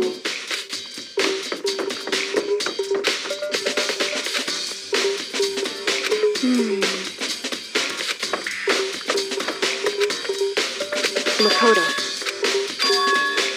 It would seem... Why is that? Anyway, shall we go? Hey. Correct. Hey. Anyway...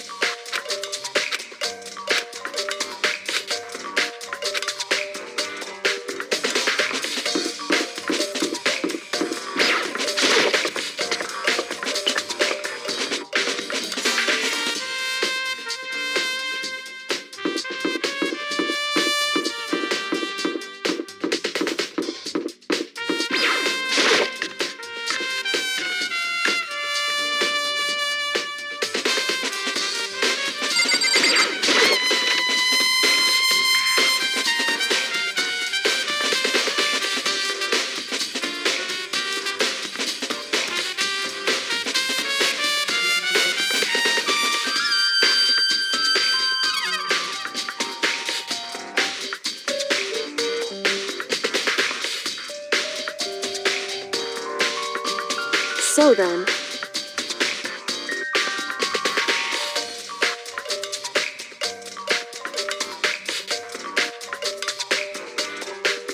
I knew it.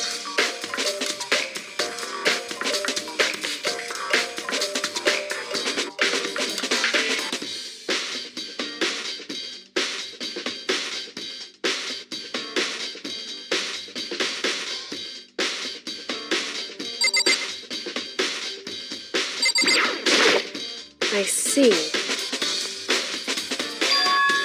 Hey. Whew.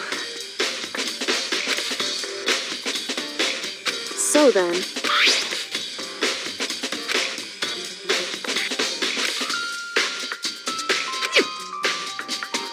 That's right.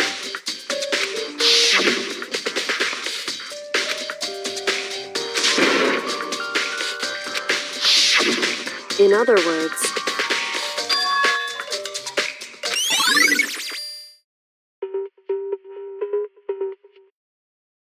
However...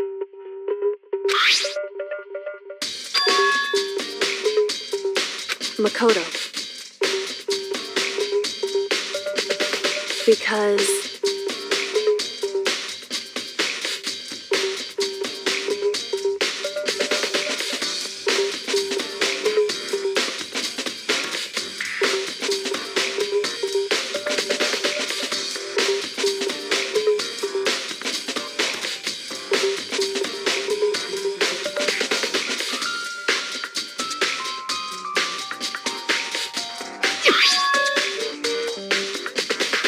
Hey.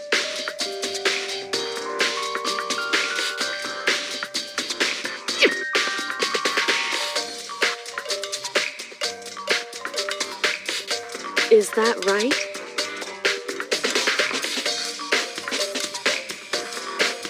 So then...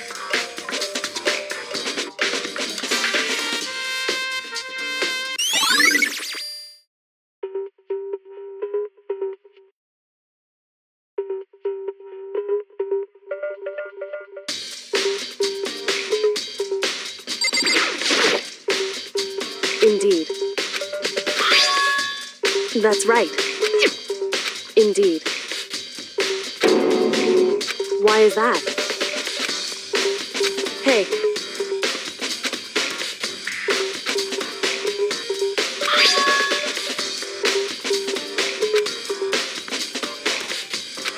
So...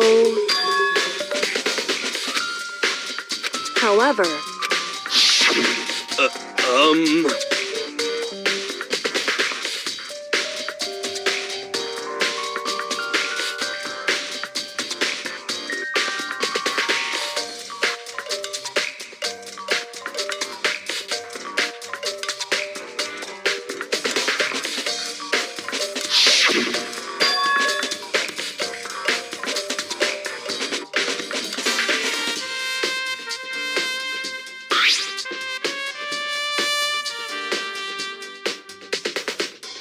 Is that right?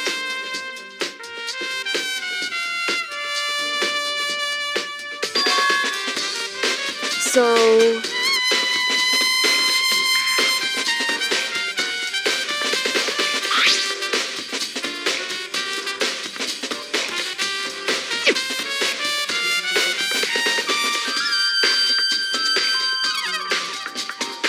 Hey.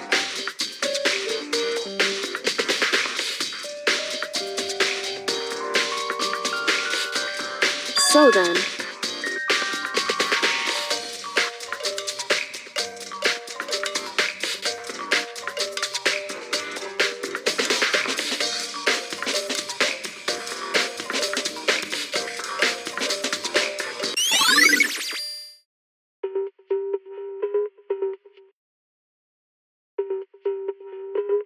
Hey.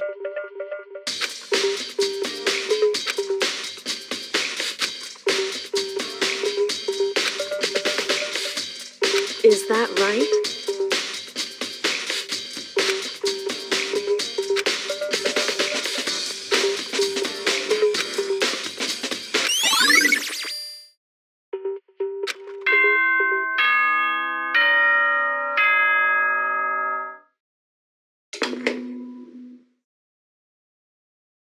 Are you excited? Are you pumped? It's time for the class trial to begin! Like the bright burst of fireworks, like the flash of a soul clashing with life and death.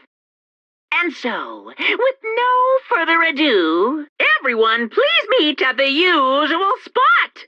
Make your way to the red door on the first floor of the school. See you soon! It would seem...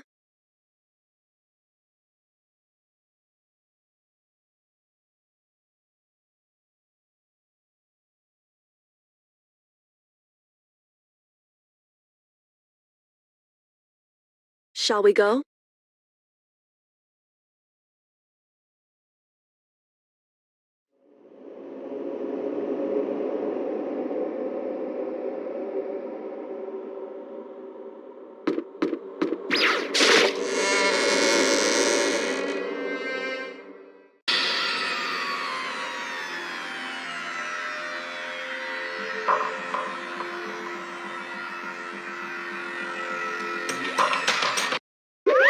Monokuma appears! Wrong.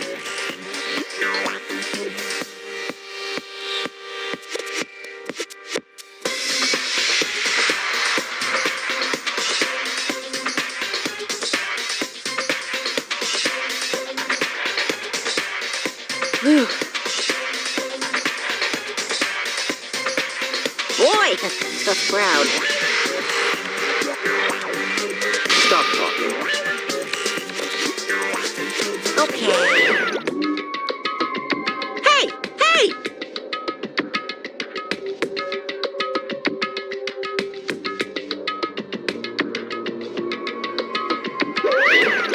Let's go. Please! What the heck?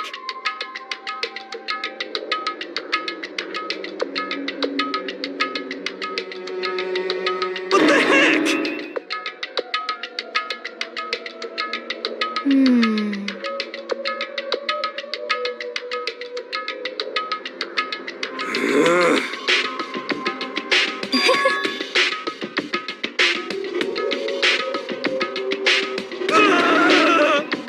Hey,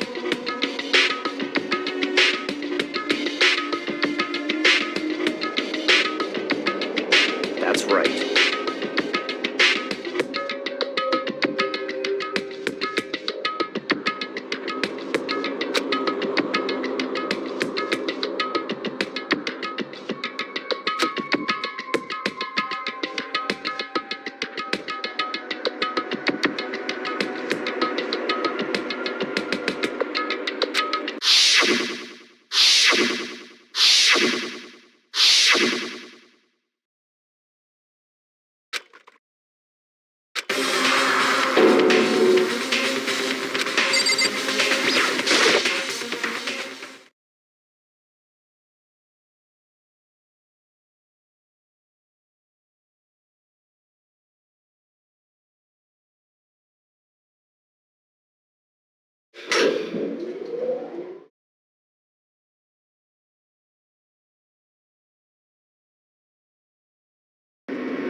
Just the worst.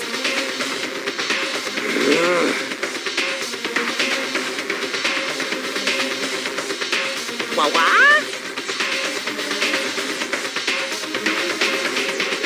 Come on.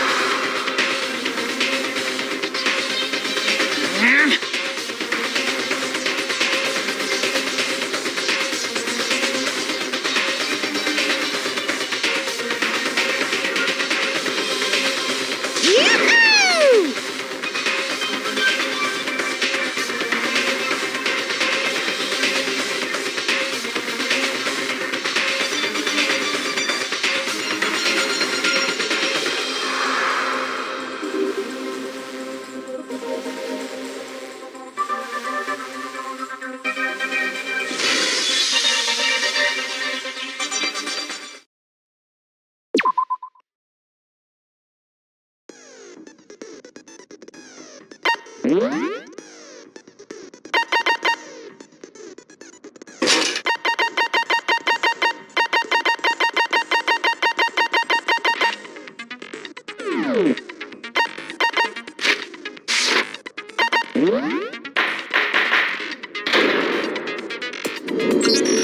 Let's begin with a basic explanation of the class trial. If you can figure out who, then I'll punish everyone big now. We already know who did it. Was that? It was Hiro.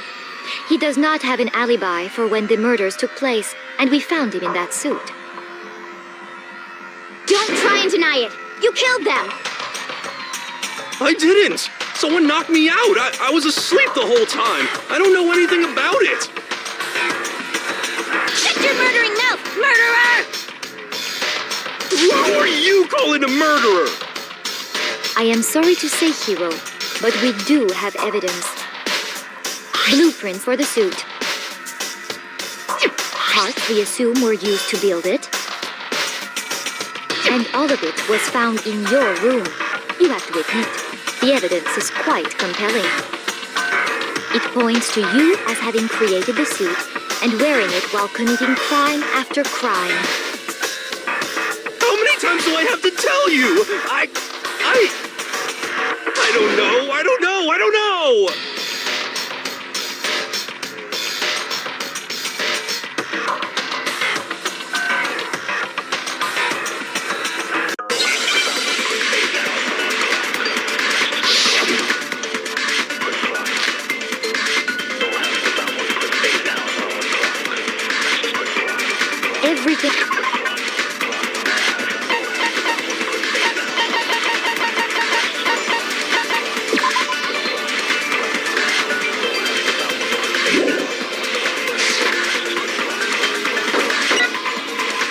blueprints, the suit parts, they are all proof enough that you are the culprit. I don't know anything about that stuff. It's not true. It's a conspiracy. Hiro, why? Why did you kill them? No! Just hold on a second.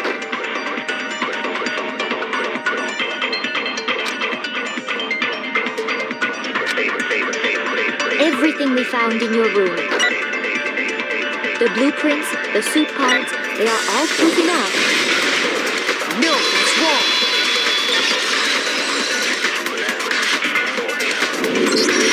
Are we sure Hiro really made those blueprints?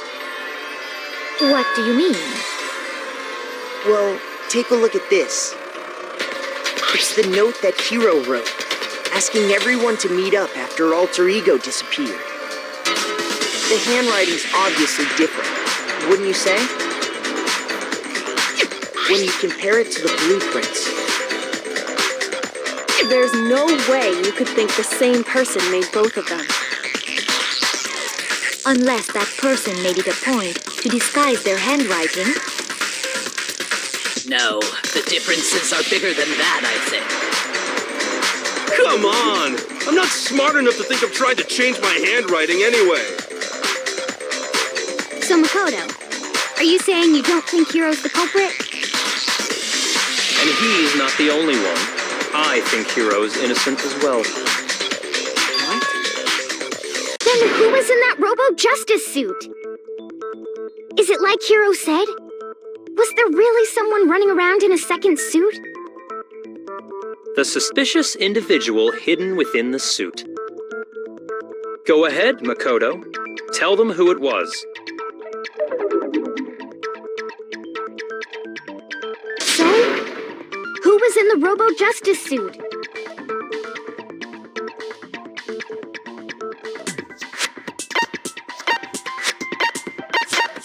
I got it! Other than Hiro, I can't think of anyone else it could have been. Obviously, he was the one in that particular suit, and we never found any kind of second suit. Then there can be no doubt. Hiro is the prime suspect. That doesn't make any sense. You just said Hiro didn't do it. It makes perfect sense. Hiro was the suspicious individual in the suit, but he's not the culprit. So what you're saying is... That's right. The culprit in this case has nothing to do with being in the Robo-Justice suit. What? Now that's a bold assumption. And what reason do you have to make such a statement? You do have a reason, yes? Of course. But before we get to that, there's something else we need to clarify first. So let's get that out of the way. Hey, stop trying to boss us around. All things have a proper order. So what is it? What needs to be clarified? We must clarify the method of transportation for Taka's lifeless body. It would seem that his corpse was moved using certain particular items. Makoto, can you tell us what they were?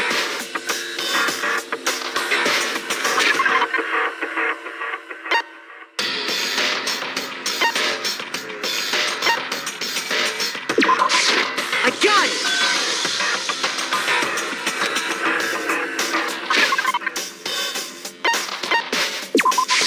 I got it!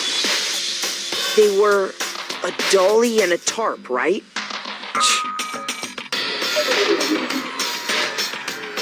So, let's see if I can explain. Taka's body disappeared from the equipment room, and then we rediscovered it in the repository. And when we found it for the second time, it was wrapped in a blue tarp, right? It was the same tarp that, up until then, was stored in the equipment room. So the killer must have seen it there, and decided to use it when they moved Taka's body. That way, they wouldn't leave any bloodstains while they were moving it. Okay, that explains the tarp. And the dolly? Same thing. I'm sure the dolly was in the equipment room when we first found Taka's body there. But when the body disappeared, so did the dolly. Later, when Taka's body reappeared in the repository, so did the dolly. In other words, you think they used the dolly to move the body, am I right? But are you sure you are not mistaken? Huh? Are you absolutely positive the dolly was in the equipment room when we found Taka's body? That dolly was made specifically for moving large objects between the repository and the art room. It would be very strange indeed to discover it had made its way to the equipment room. Is it not possible that it was in the repository all along, and you simply didn't realize it? She's raised an objection. How do you respond? There is no shame in being wrong, and nobody expects much from you anyway. We have all accepted the fact that you rarely understand what is going on around you.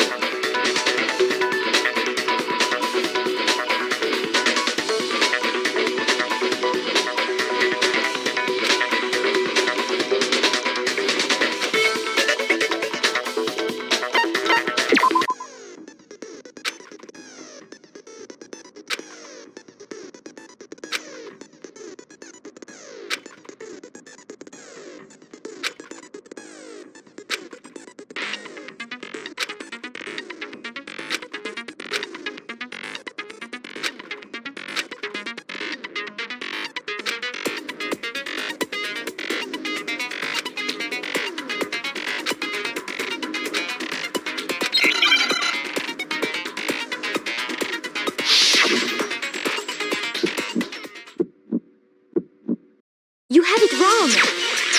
I cannot agree. You are a fool. So pathetic. Lies will get you nowhere. Do your worst. Away with you. You miserable wretch. I cannot agree. You are a fool. Lies will get you nowhere. Do your worst, you miserable wretch. You have it wrong. I cannot agree. You are a fool. So pathetic. Lies will get you nowhere. I cannot agree. This should prove it.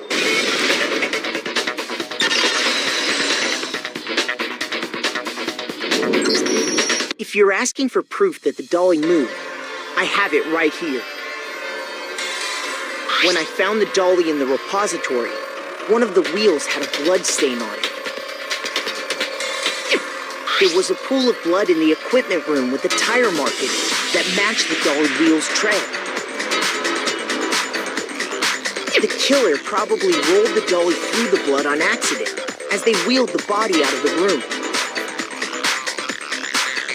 And as the blood dried on the tire, they moved the body into the repository. So there's my proof that the dolly was used to move Taka's body.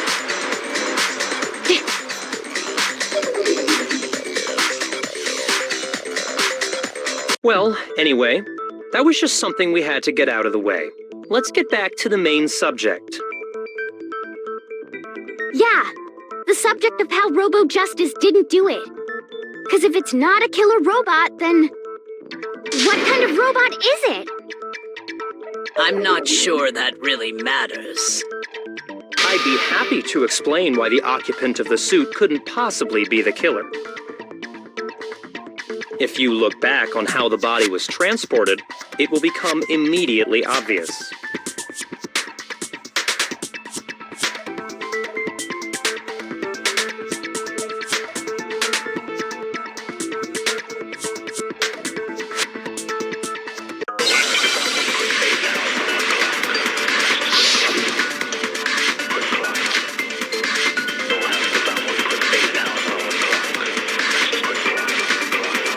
As we we know, Taka was killed in the equipment room. And from there, the body was moved to the repository, correct? Yeah, the culprit wrapped the body in the tarp, then loaded it onto the dolly and wheeled it off, right? Now, keep in mind that the dolly doesn't have a handle. Well, yeah, but even without a handle, all you'd have to do is bend over.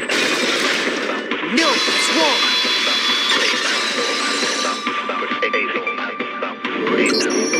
You're absolutely right that you could push a dolly without a handle if you stoop down low. But if you were wearing that suit, do you think you could actually get into a position like that? What do you mean? Think back to what you said when we were all checking out the suit together, remember?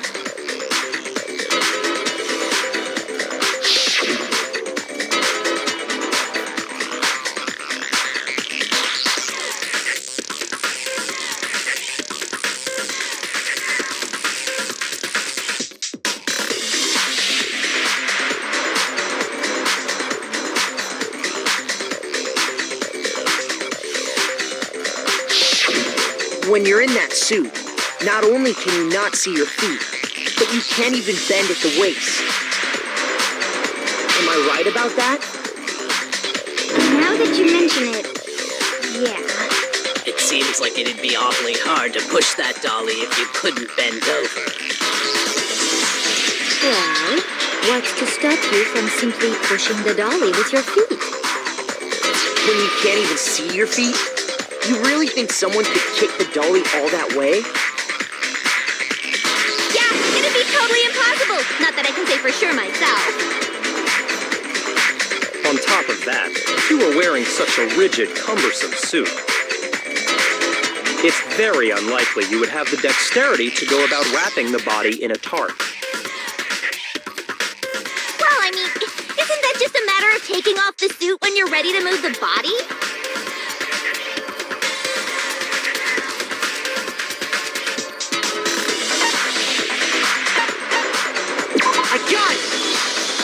I don't think taking off the suit was an option. If you remember...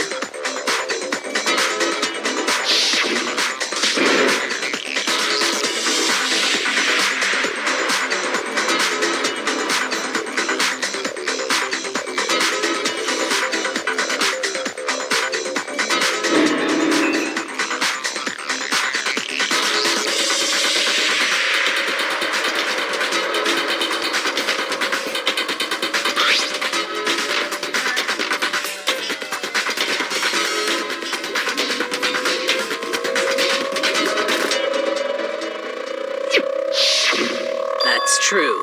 It seems impossible to put the suit on or take it off without help. Then, you really can't take it off by yourself? Hiro wasn't just making it up? Of course I wasn't making it up. If he could have gotten it off by himself, I don't think he would have let us see him wearing it. Showing up in the suit was basically an invitation for everyone to suspect it. Yeah, that's right. So, it's really, really true that Robo-Justice couldn't have moved the dolly? To be clear, whoever did move the body, it couldn't have been Hiro in the robot suit, correct? No, wait. Just a second, if you please. Have you forgotten about the picture that I took? You all got a good look at it, did you not? The image of Hifumi being dragged away by Robo-Justice? If whoever was in that suit is not the culprit, how do you explain that? Besides, do you remember what the now deceased Hifumi said?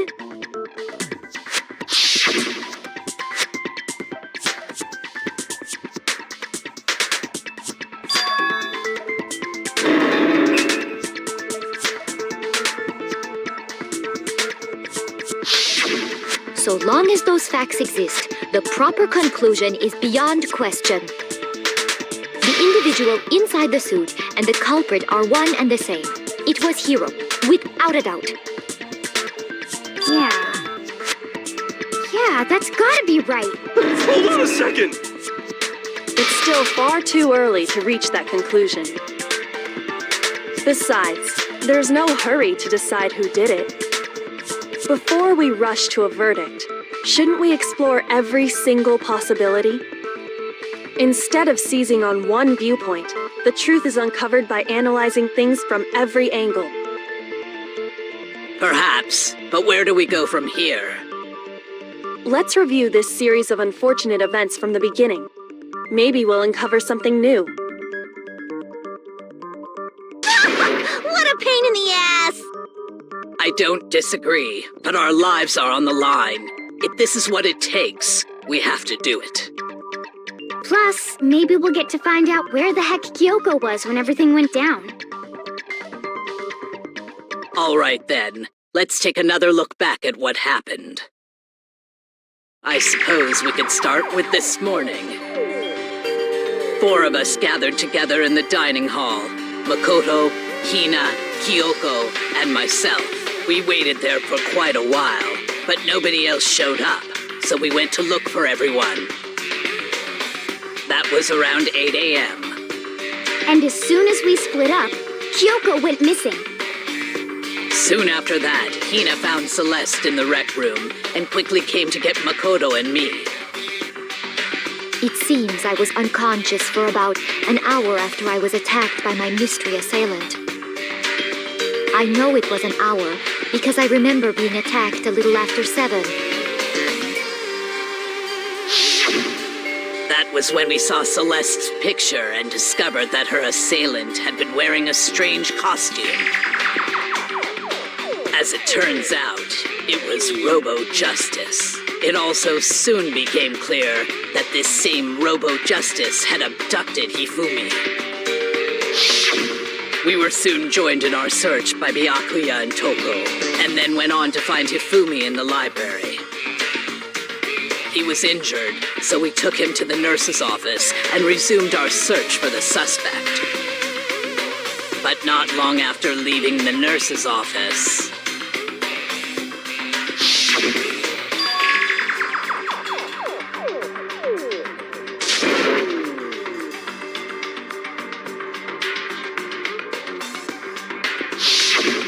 When Celeste told us that, we decided to split up and search the second floor.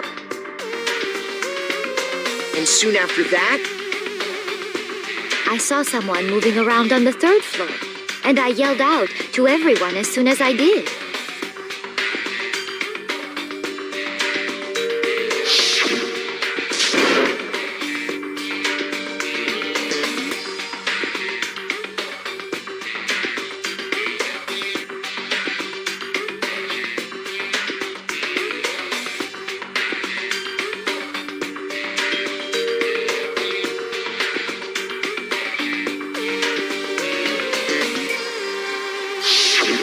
and then...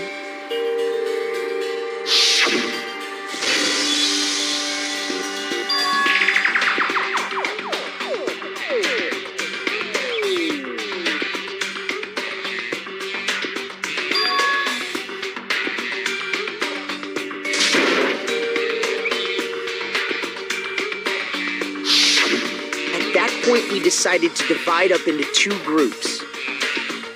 Celeste, Hina, and I went back to the nurse's office, while Sakura, Byakuya, and Toko chased after the suspect. When we got back to the nurse's office, we found Hifumi, dead. And that's when we heard the body discovery announcement.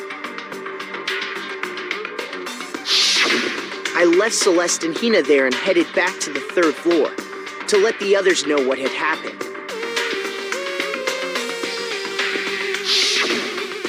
Meanwhile, we had just discovered Taka's body in the equipment room. We must have found both bodies at almost exactly the same time, because we heard the same announcement not long after we discovered his body. And that's when I told you guys about Hifumi. Then the 3 of us headed for the nurse's office. But right after we left the physics lab, we ran into Celeste, who'd arrived after us, and she told us something very surprising.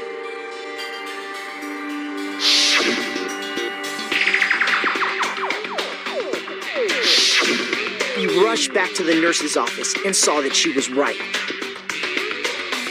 Then we remembered we'd left Toko passed out in the equipment room, so we hurried back again.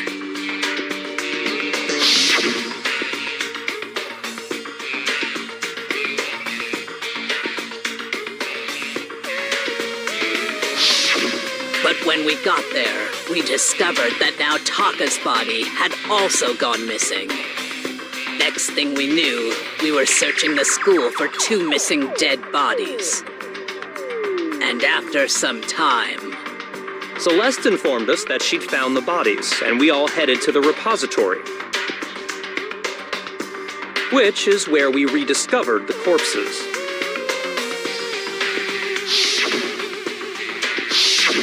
I think that about covers it. I see. The whole thing sounds exceptionally complicated. It certainly seems to me that these are not a simple series of connected events. Okay, well, if that's true, then what? Rather than a single series of events, I think we have to consider each murder a separate situation. And from there, we can uncover the contradictions surrounding all of them. Now then, let's get started, beginning with what happened to Taka.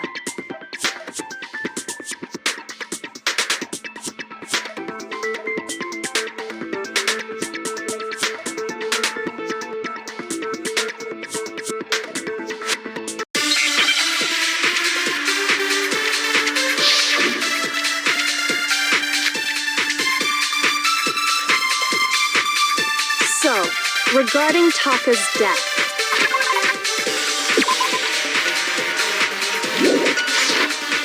I wonder if he died before Hifumi, or perhaps it was after? We already know what order they were killed in. Taka came last. What makes you say that?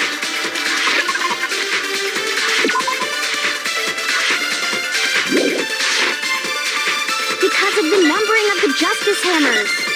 It's true that Hifumi was killed with Justice Hammer 3, while Taka's death came from a swing of Justice Hammer 4. See? So it's obvious Taka came after.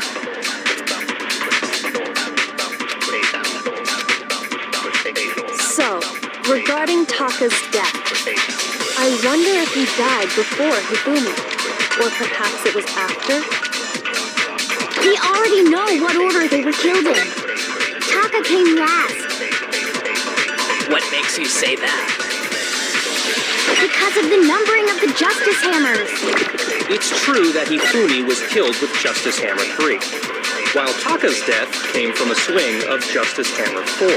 See? So it's obvious Taka came after.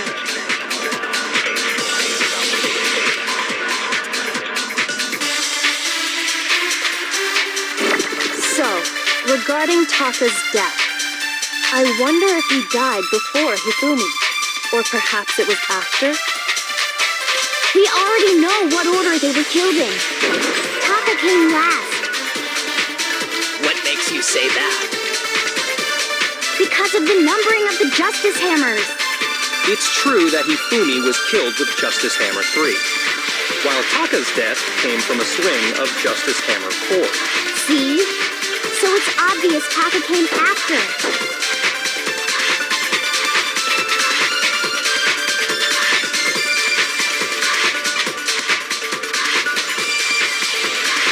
So, regarding Taka, I wonder if, or perhaps it was after. We already know what order they were killed in. Taka came last. What makes you say that? Because of the numbering of the Justice Hammers. It's true that Hifumi was killed with Justice Hammer 3, While Taka's death... See? So it's obvious Taka came after. So, I wonder if, or perhaps it was. We already know what order they were killed in. Taka came last. What makes you say that? Because of the numbering of the Justice Hammers. No, it's wrong.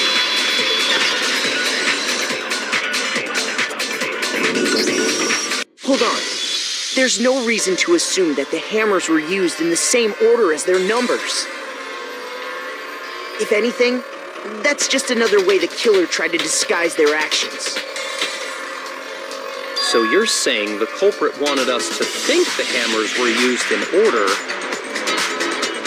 but in reality, Taka was killed before Hifumi? Okay then, let's see the proof.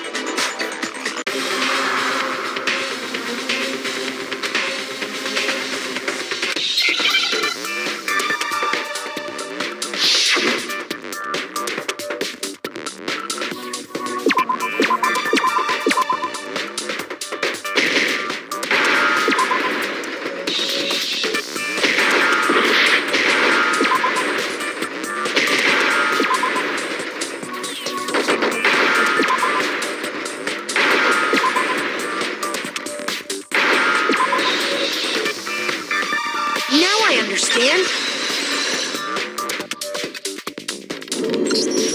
I've got it! Taka's wristwatch! See? Look!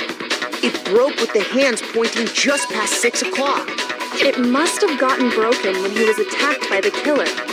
Because as of last night,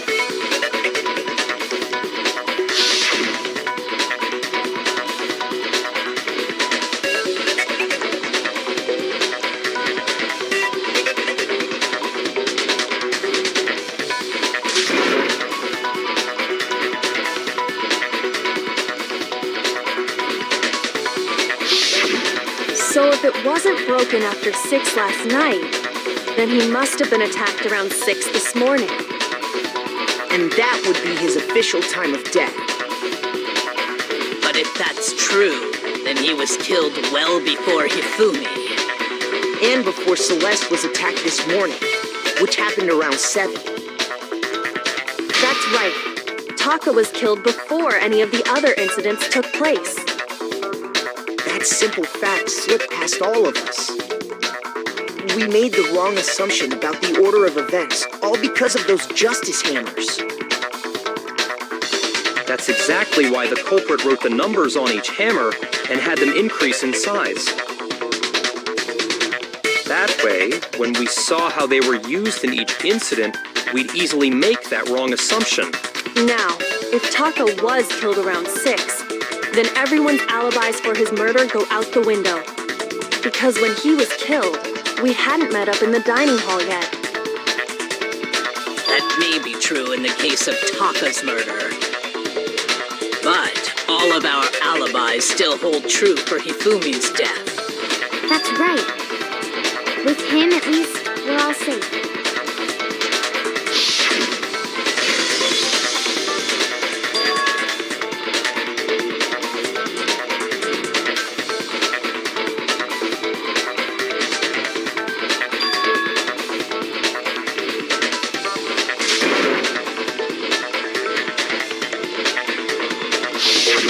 When we heard Hifumi screaming, we were all together.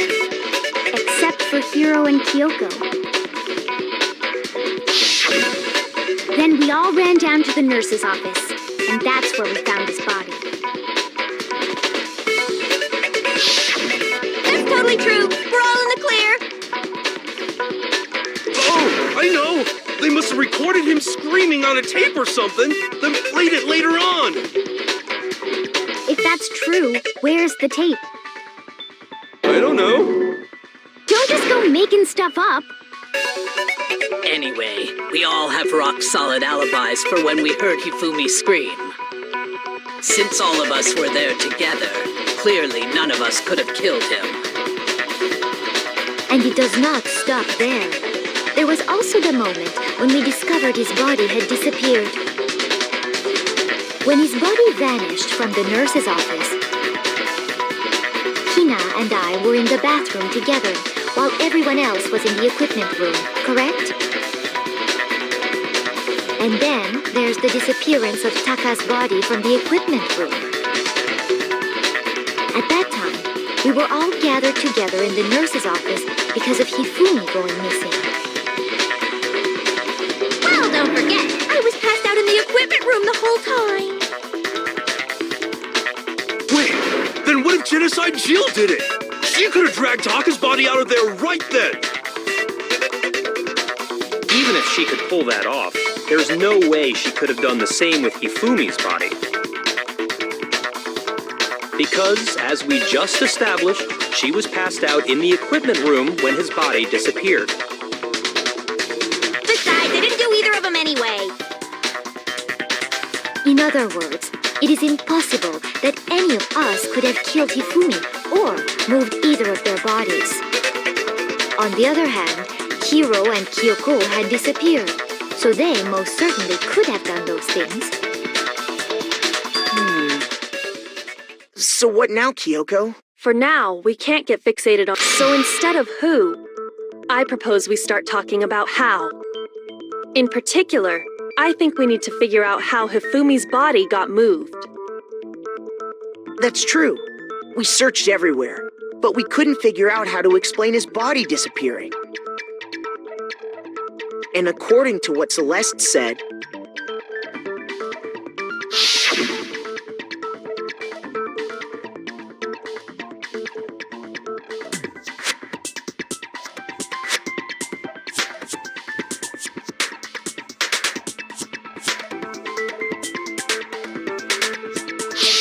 his body apparently disappeared in the 1 minute her and Hina took their eyes off of it. But to carry that much weight from the first floor up to the third in that short amount of time? Oh man, yeah! There's no way! It'd be impossible! Well, what if I told you there was a way to make the impossible possible? What? How? If the dead body were to move itself. The dead body moved on its own? No! Not another... ghost! I don't think it has anything to do with the occult. I think what she's implying is... we thought Hifumi was dead, but perhaps in reality he was still alive. He was alive? Are you saying Hifumi wasn't carried out of the nurse's office, but simply walked out on his own? But I mean, we found his body. He was dead. Perhaps he was simply playing dead. That it isn't possible.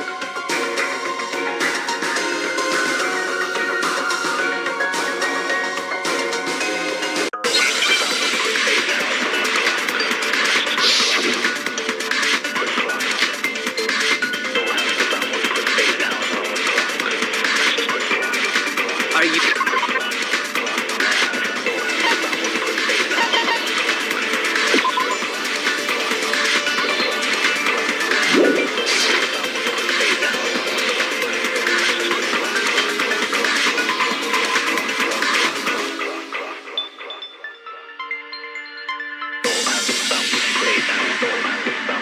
There's a chance he was actually still alive. No, it is impossible. Hifumi was dead, without a doubt. And you know that how? Surely you heard the body discovery announcement along with the rest of us. Hifumi's dead body had been found. And that is why the announcement was made. Are we really so sure about that? Maybe the announcement was intended to signal someone else's discovery.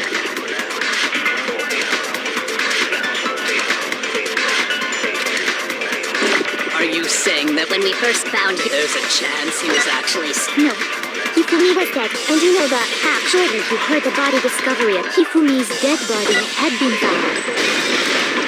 no, that's wrong!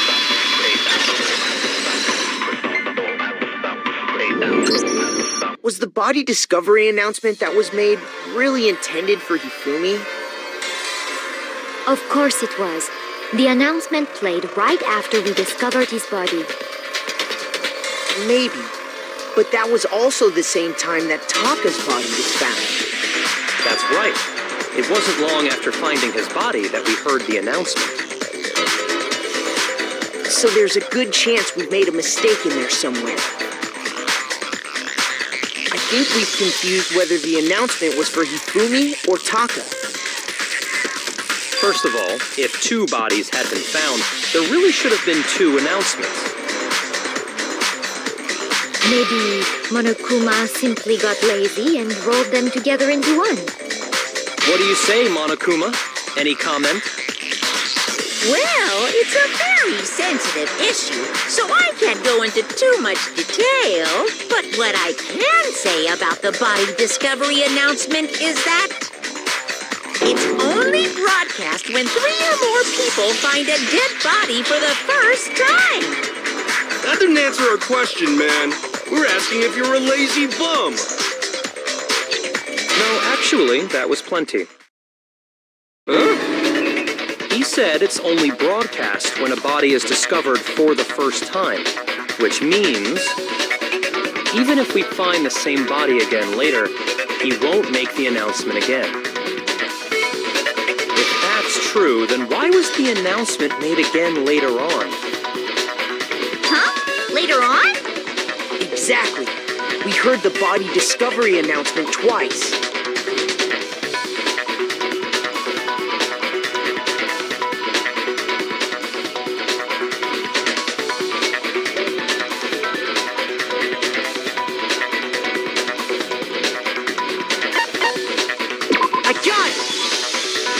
Heard it a second time in the repository when we rediscovered the 2 bodies.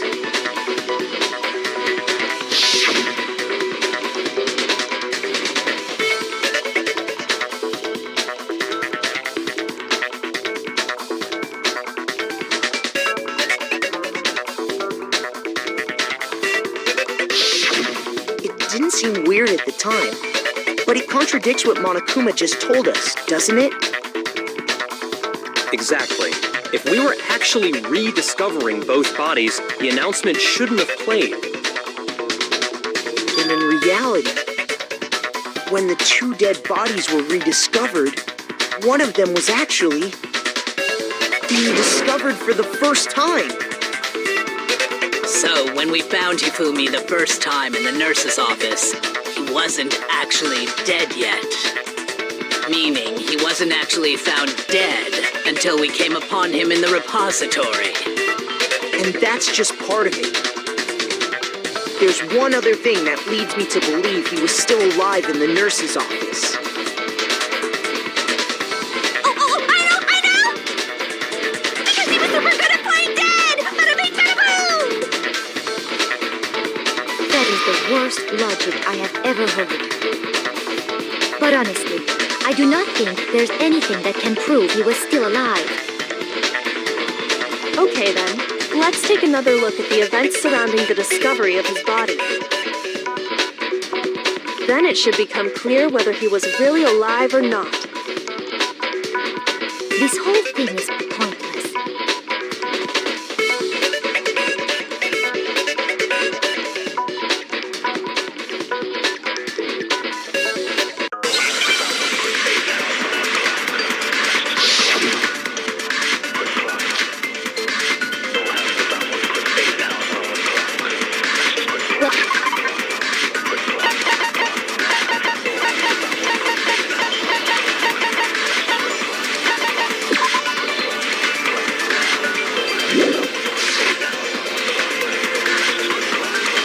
The first time we found Hifumi's body was in the nurse's office.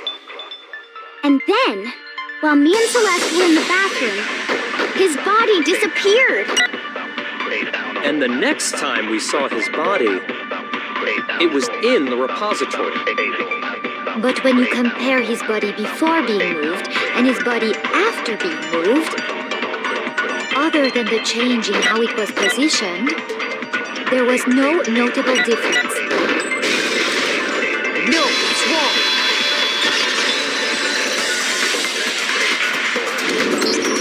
In fact, there was one clear difference between Hifumi in the nurse's office and the repository. His glasses. That fact alone proves that he was only playing dead in the beginning.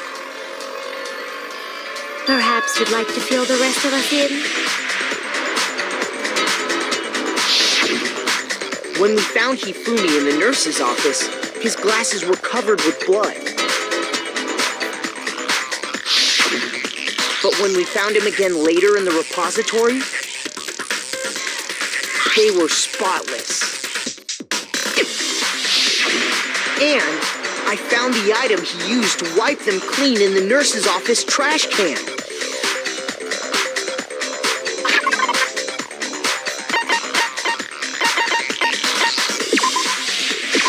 I got it! It was a glasses cleaning cloth featuring a certain cartoon mascot. One look at the bloodstain on the cloth should make things clear. This piece of cloth was used to wipe Hifumi's glasses clean. And the mascot on the cloth is the same one that's on the digital camera, right? And whose digital camera was it? Hifumi's, of course. The character was Princess Piggles from Demon Angel Pretty Pudgy Princess, I think. I highly doubt anyone but Hifumi would have brought something like this to school.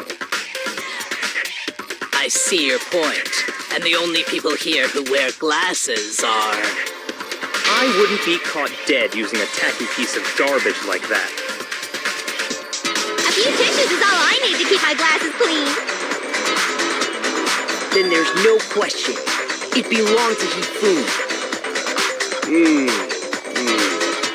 So what you're saying is... What exactly?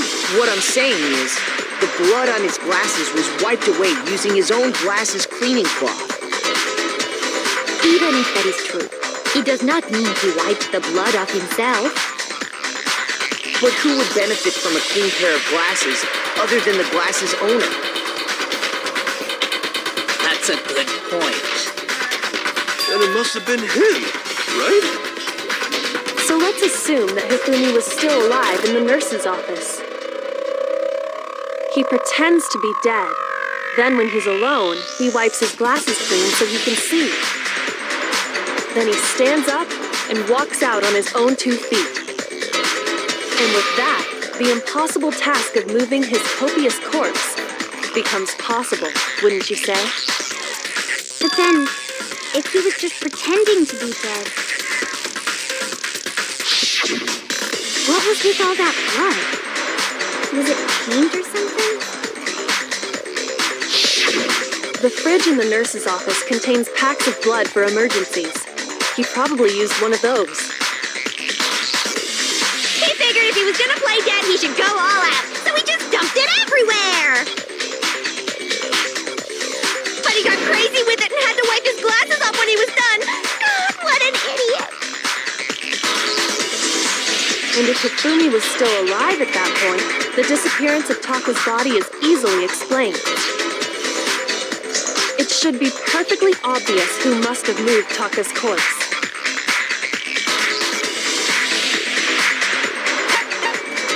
I got it!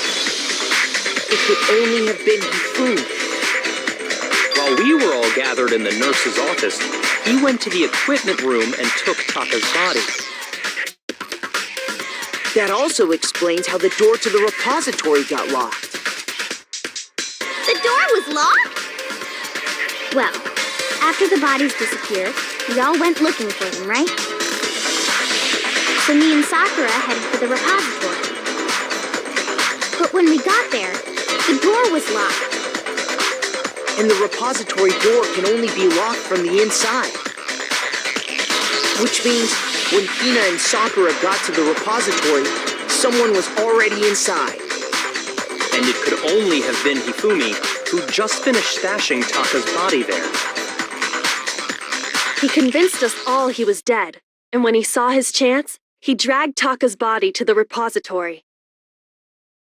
So, Hifumi wasn't just another victim in this case. He was one of the assailants. But that means he took part in the murders. I just can't believe it. If you're having trouble, would you like me to show you one more piece of evidence? There's more? Oh, absolutely. The single biggest fact pointing to his involvement has yet to be revealed. You know what I'm talking about, right, Makoto? The item he took off of Taka's lifeless body?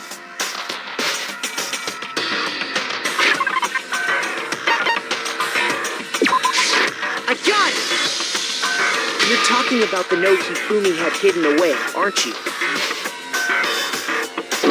Hidden note? That's right. We found it stuffed in his pants.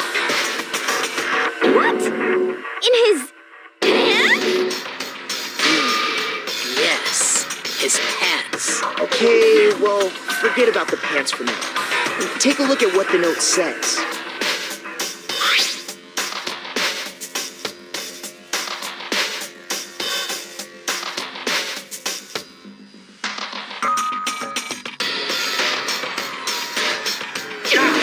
That's the note I was telling you about. The one that told me where to go. Huh? Wait, this one's a little different. In my note it said, Monokuma can't find out, so don't tell anyone else for now.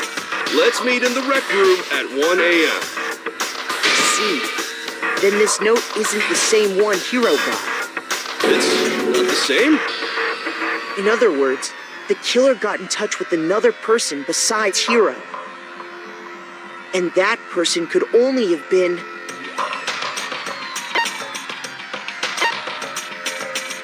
I got it! That's right! Taka! The killer used this note to draw out Taka and murder him. Hello? Over here! Objection! Objection! I don't really understand what's going on, but Hifumi had that letter, right? So whoever wrote it wasn't drawing out TikTok, they were drawing out Huffy! Just to be clear, TikTok is Taka and Huffy is Hifumi, right? Oh, yes! Why must you ruin it every time?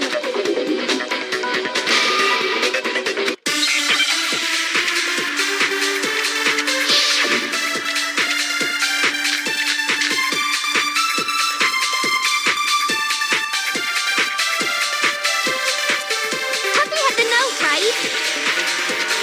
Then the person it was intended for must have been Huffy! But remember what the note said.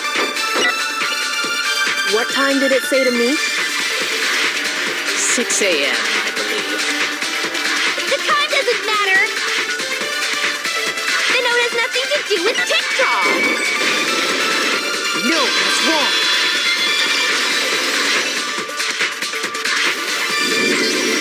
No, there absolutely is a connection. What the hell are you talking about? The note said to meet at 6 a.m., which is the same time Taka was murdered. We've already proven that using his wristwatch. But there's more. Look where the note says to meet. The equipment room, right? Which is where Taka was killed. I see. So, Taka was murdered at both the time and place written in the note. I think that should be plenty to show that this note was definitely meant for Taka. Well, when you put it like that... No further objections! Then someone used that note to trick Taka. Just the same as me. The culprit really is a cold-blooded monster. Telling people they found a way out.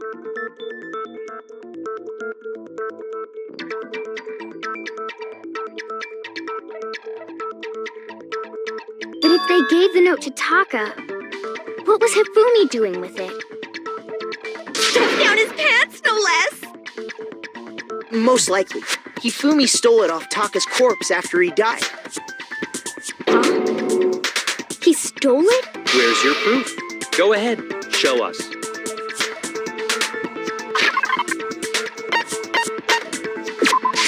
I got it! When I searched Taka's body, I saw that his lifeless hand was gripping a small scrap of paper. If I'm right about this, the sheet of paper this piece came from is... I knew it! It fits perfectly with the note we found hidden on Hifumi. Then Taka's scrap and Hifumi's note. Yup, they're from the same piece of paper. Hifumi had the note meant for Taka, while Taka's corpse still grasped a small piece of that note. There's only one way to explain it. Taka died clutching the note, Hifumi tried to free the note from his death grip, leaving behind only one small scrap. Did I get all that right? That means Hifumi knew the note was important. Exactly. Which proves that he was an accomplice in the murder. Whoa. Yeah. After seeing all this, Hifumi was super involved in this whole thing for sure. In fact, he was behind the whole thing. In fact, he's still alive! Sorry, no. When we found him in the repository, Hifumi was truly and completely dead. The second body discovery announcement proves that. So then, who killed Hifumi? Whoever did is the mastermind, the true killer. He was killed in the repository. So he must have been killed not long after transporting Taka's body. So, he must have been killed after Taka's body vanished, but before we found both bodies in the repository. During that time, we'd all split up and were searching for Taka's missing body. In other words, during that time, none of us have alibis. Wait, but me and Sakura were together. Stop trying to steal the spotlight, you stupid walrus! Who are you calling a walrus? Anyway, when they were killed bothers me too. But there's something that's been bothering me even more. And what might that be? The weapon they used to kill Hifumi. The weapon? Yeah, because I mean, according to the Monokuma file, the way Taka and Hifumi were killed was almost the same, with them having similar fractures and all. But Justice Hammer 3 and 4 were still laying around in the nurse's office and equipment room, right? So if Hifumi was killed in the repository, the culprit would have had to grab one of the hammers, kill Hifumi, then put the hammer back where they found it. But wouldn't that be seriously risky for him? I'm surprised. It seems there's some semblance of a brain knocking around that skull of yours after all. Hell yeah, it's packed in there good and tight. He's right, though. I don't understand it either. The Monokuma file makes it clear that they were killed using similar instruments. But if the hammers were already laying around those other rooms... So the question is, how could the culprit have gotten their hands on either of the hammers? Personally, I haven't a clue. So which hammer was used to attack Celeste? Number 1 or number 2? Those were accounted for in other rooms too. And I don't think either one is big enough to kill someone. Then, Is it not possible they used a different weapon? I don't think it is possible. They were both killed with the same kind of thing, right? So then, what was used to kill Hifumi?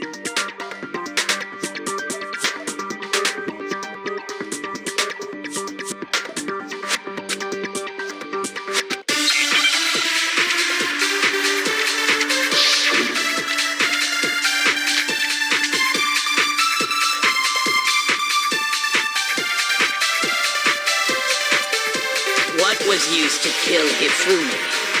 Was it Justice Hammer 3? Maybe Justice Hammer 4? Well, whatever it was, there's one thing we have to figure out. How was the culprit able to move around so freely with the weapon? How did nobody witness them carrying it? sounds like a Justice Hammer 5 is about to make its appearance! Check out murdergear.com/hammertime for more info. Well, one thing seems pretty clear. The murder weapon had to be one of the Justice Hammers. And... No, that's wrong.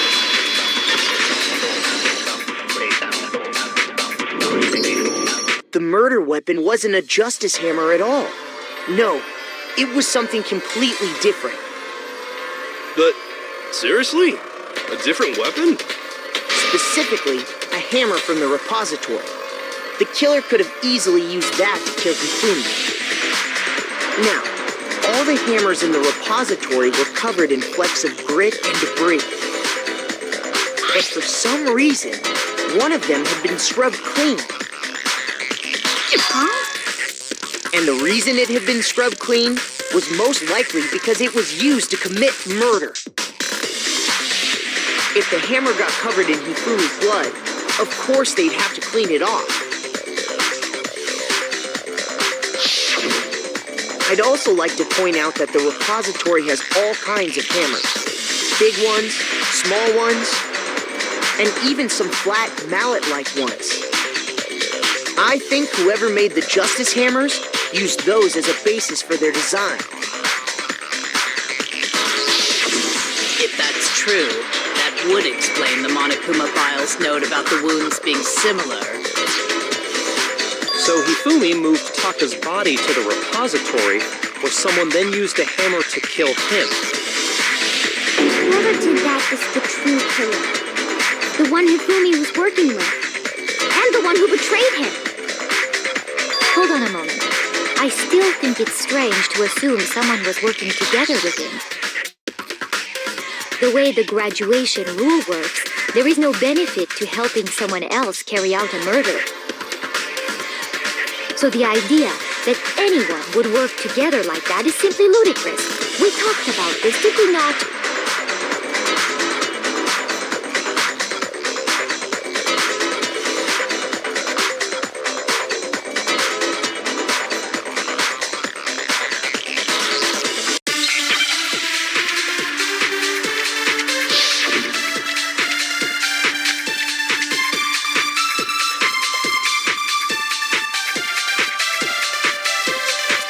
Based on the rules that have been laid out for us, even if more than one person is complicit in the murder, only the one who actually carried out the act can graduate and survive. Assuming the rule holds true, it is simply impossible that two people work together on this. That is how the rule was explained to us. But that only really applies if there's one murder, right? In this case, however, there were two murders.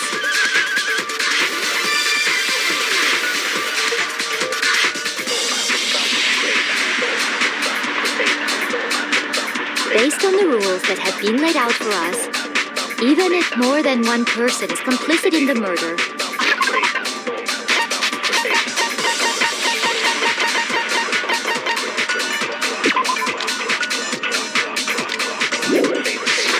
only the one who actually carried out the act can graduate and survive. Assuming the rule holds true, it is simply impossible that two people work together on this. That is how the rule was explained to us. But that only really applies if there's one murder, right? In this case, however, there were two murders.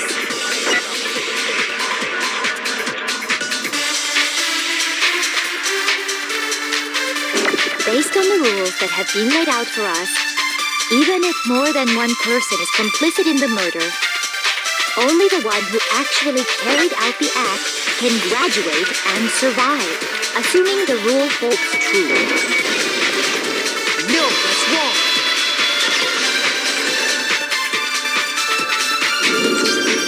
Since there were two murders, it's at least plausible that more than one person was involved. What do you mean?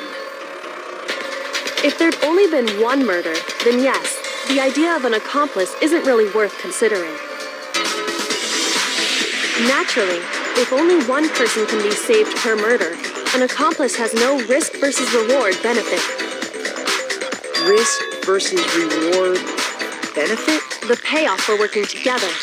The reward that balances out the risk of taking part in a scheme. There's no point in being someone's accomplice if there's no benefit to you.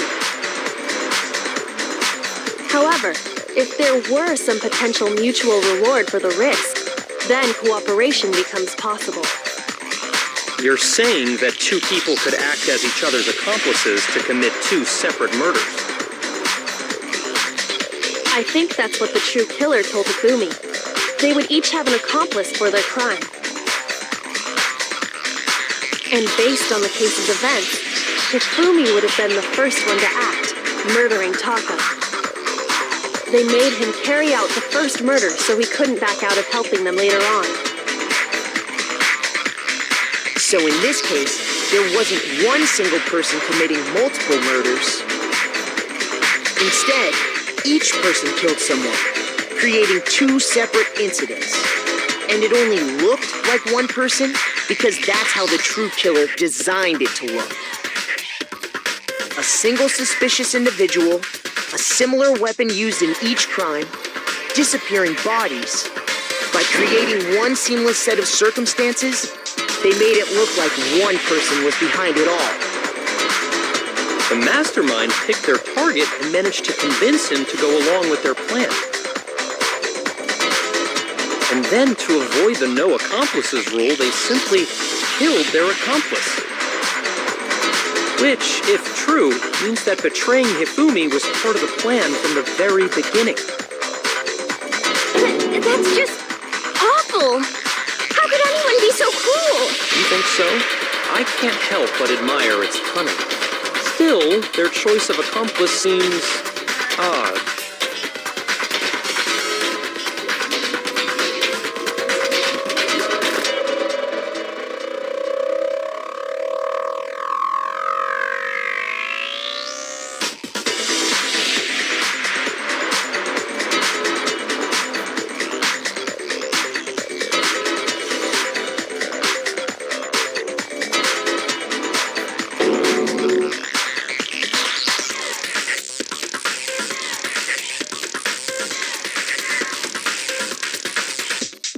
Understand how an accomplice could be involved.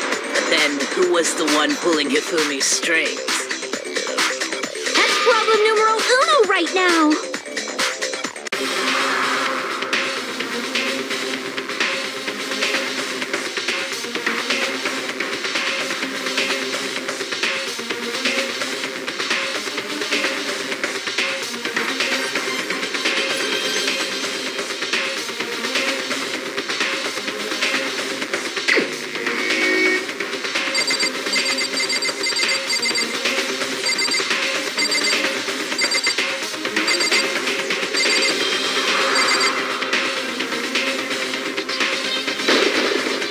Here's my answer. It was Celeste. Ah, so I'm the suspicious individual now, am I? I really do hate this kind of joke. A joke? I wonder. So what you are saying, then, is that I specifically chose to work together with Hifumi. The idea that I would choose to spend any amount of time interacting with him, that I would go within 10 feet of that shit-brains, that lazy, worthless goddamn idiot! Pardonnez-moi. Just to be clear, there is evidence to support it. Is that so? It is. Throughout the investigation, there was certain behavior that was common only to the two of you. Considering what we've learned so far, it only further proves that the two of you were working together.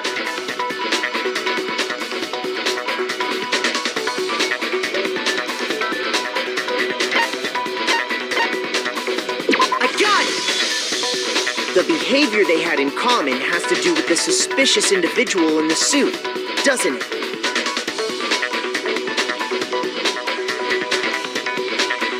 The only ones who ever actually saw Robo Justice firsthand were Celeste and Hifumi.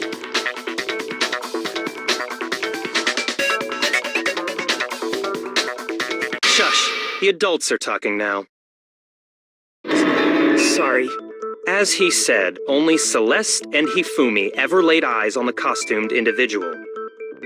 If we accept that Hifumi was one of the culprits, we can't help but suspect what Celeste has said as well. Are you saying everything they told us was a lie? After taking Hifumi to the nurse's office, we all began our search for this individual, correct? And not too long after that, do you remember what Celeste said?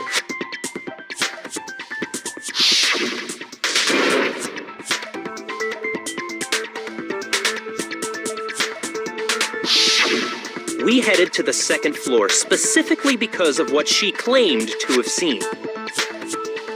Next, to draw us all to the physics lab up on the third floor, She let out a blood-curdling scream. and when we'd all come to see what was wrong, what was it she said?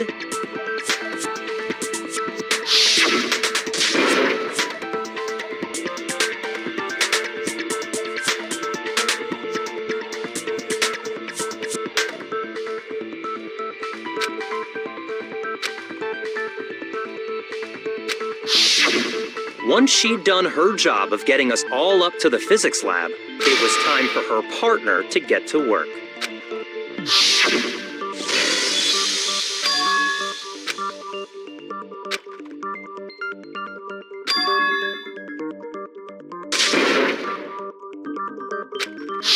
It was to get us to divide into two groups. So that we would discover both bodies at the same time? In fact, Celeste was precisely the one who proposed that we split up.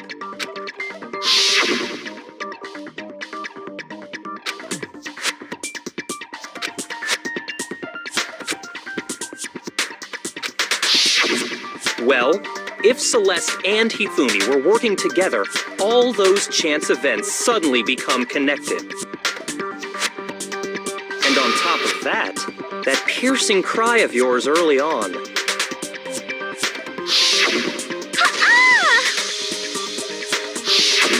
That was to signal Hifumi, wasn't it? It was your way of telling him, we're on the third floor, everything's going according to plan. Why else would you let out a scream that could have carried across the sea? I just realized another strange thing. When we found Hifumi in the nurse's office, who we now know was only pretending to be dead,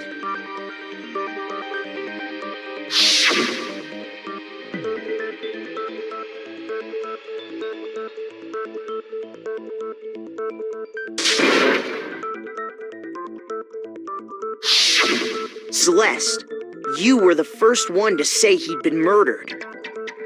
You wanted to make sure we wouldn't have any doubt in our minds. I don't believe it. Everything. The whole thing was one big act. Hina, you were with Celeste when Hifumi's body disappeared, right? Yeah. I was feeling kind of sick, so Celeste took me to the bathroom. Wait! Then that was... She wasn't worried about you. She just saw a chance to help Hifumi sneak out of the nurse's office.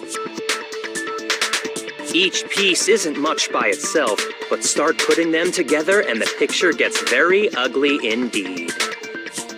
Wouldn't you agree, Celeste? I have no idea what you mean. Don't bother trying to deny it. You made one fatal mistake. Oh, did I? I didn't even catch it myself when you first said it, but looking back, I can say that one little slip-up was your undoing. What are you talking about? I'm talking about what you said after Hifumi's body disappeared and we returned to the nurse's office.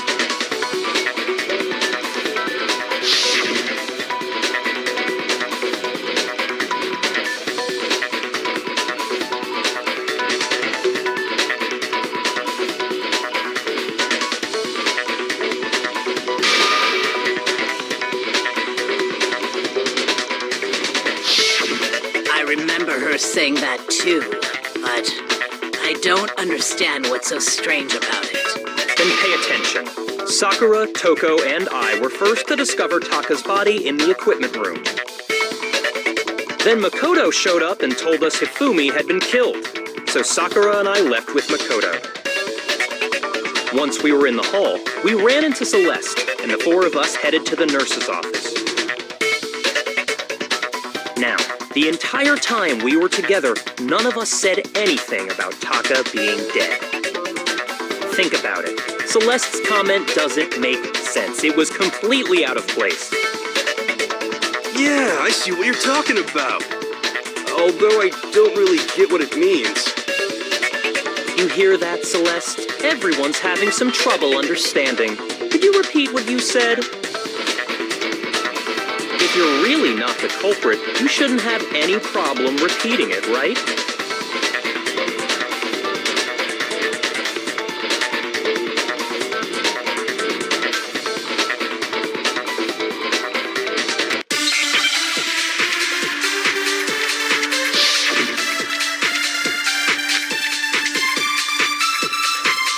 All I said was, they must really be enjoying this. Enjoying the sight of us standing around, frightened and confused. They must be positively elated. We are all going to die here. We are going to die, just like those guys died. And that is all I said. And that's all it takes to finish this. It's obvious, isn't it? What was so strange about Celeste's comment?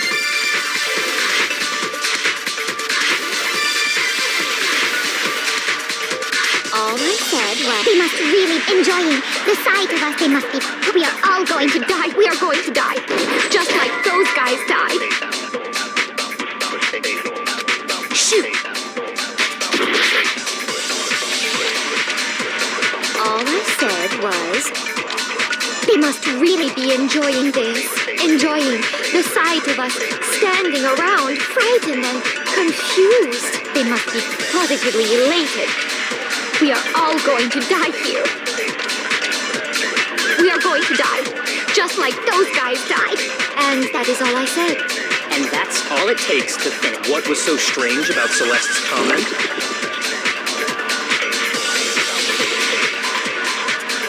All I said was, they must really enjoying the sight of us. They must be positive. We are all going to die. We are going to die, just like. No, that's wrong.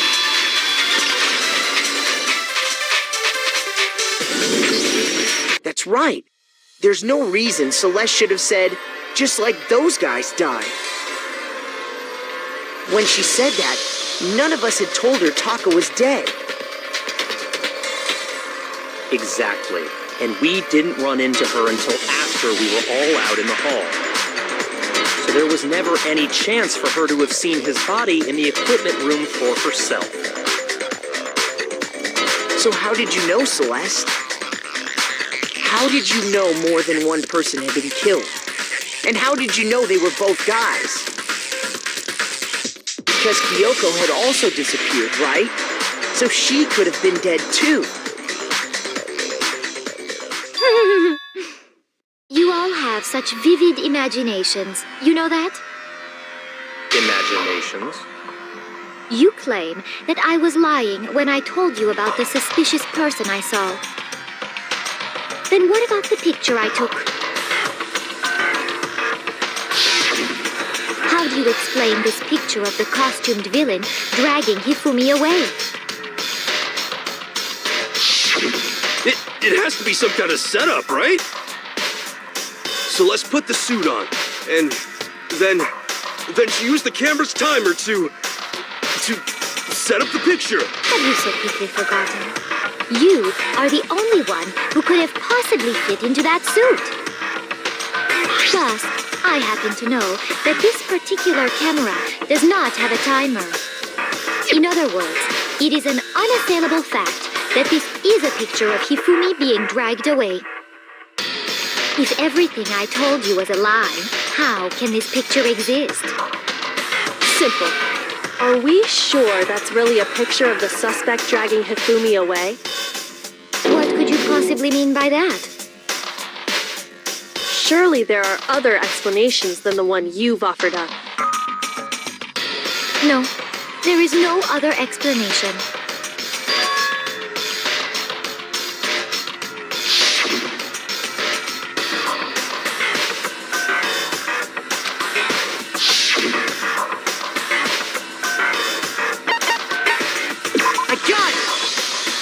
It's not a picture of the suspect dragging Hifumi away. I would say it's a picture of Hifumi dragging the suspect away. That's certainly within the realm of possibility. The one being dragged off in that picture, we've simply been led to believe that it's the other way. And the strange costume might only exist to lead us to... If you saw someone wearing something like that in this situation, of course you'd notice and be suspicious. That's what happened! You put me to sleep and made me out to be the bad guy in all this!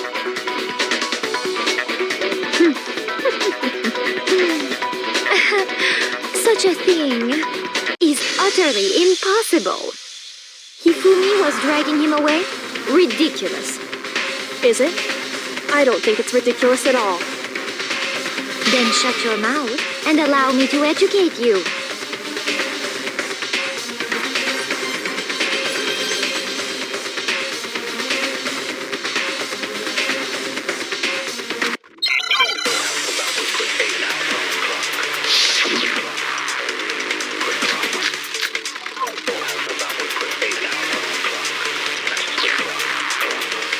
Me up in that suit after I passed out. Then you just draped me across Hifumi and had him carry my weight. You...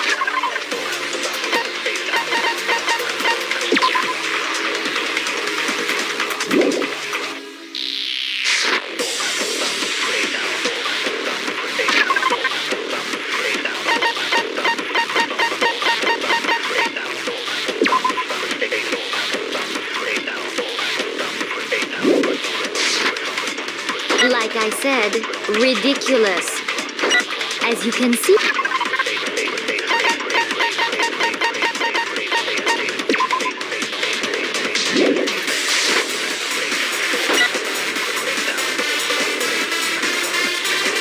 If the person inside the suit was unconscious, there's no way they could stand up straight like that.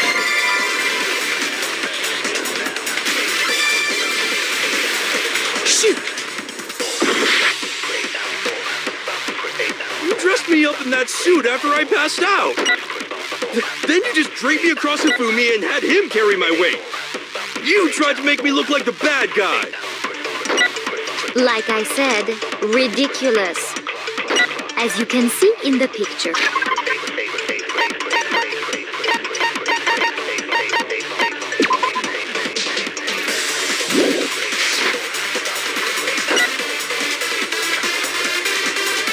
If the person inside the suit was unconscious, there's no way they could stand up straight like that. No, that's wrong.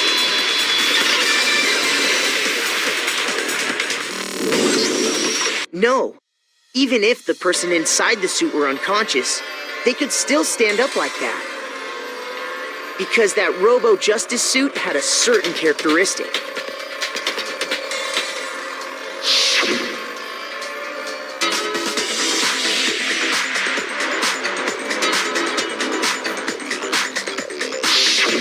That's right! They totally made a mistake when they made it, so it couldn't bend at the waist. I'm not so sure that was a mistake. I think the suit was designed from the beginning to be used the way it was. Celeste and Hifumi took the suit they'd specially designed and stuffed Hiro into it. That's how they were able to fake that whole thing. The point of it all was to make us believe whoever was in the suit was to blame. Well then, I suppose this is checkmate. Checkmate?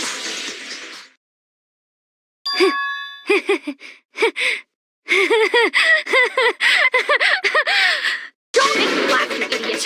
What do you mean, checkmate? Celeste? Clearly, you want to cram me into your little guilty box. Well, there's one little problem. Have you already forgotten what Hifumi told us as he lay dying?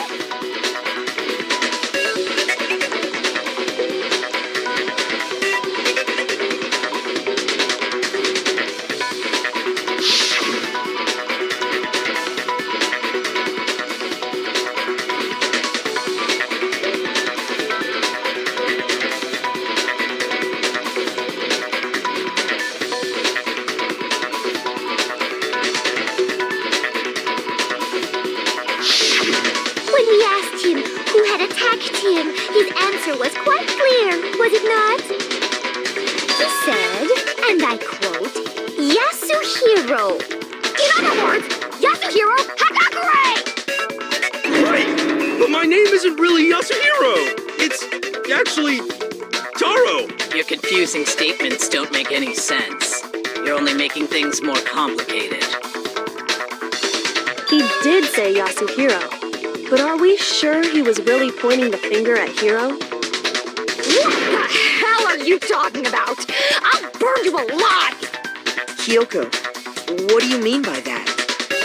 Think back to how Hifumi used to talk to us. How did he refer to each of us? I got it! That's right! Our last names! He called us all by our last names! Exactly. I know I heard him say Mr. Naegi more than once, for example. So if Hifumi did mean to say Hiro's name, he would have said his last name, Hagakure. I'm sure it was just incidental. By chance, his first name. Indecent?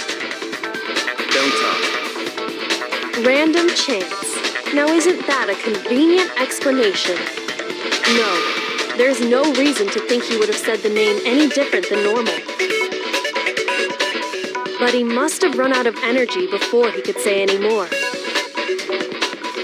So Hifumi was trying to tell us the last name of whoever killed him? But the name he said doesn't apply to anyone here.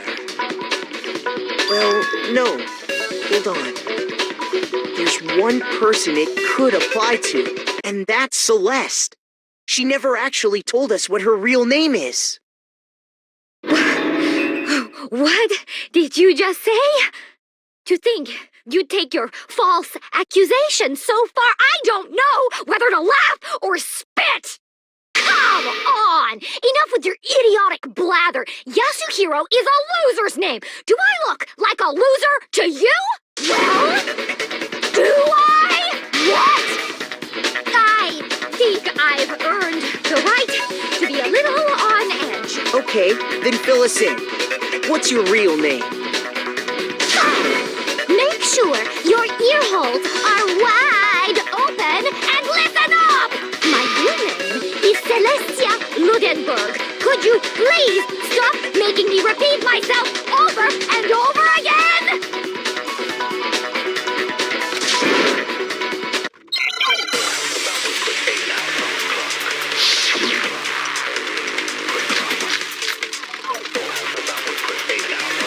Hifumi was trying to tell us something. He wanted us to know the killer's last name, Yasuhiro. If there's one person here who might have that last name. It would have to be you, Celeste. You haven't told anyone what your real name is. How many times do I have to tell you? My name is... Celestia Ludenberg! God damn it! How long do you plan to go on pretending? I'm not pretending. It's the truth. And since you have no way to contradict me... No, that's wrong.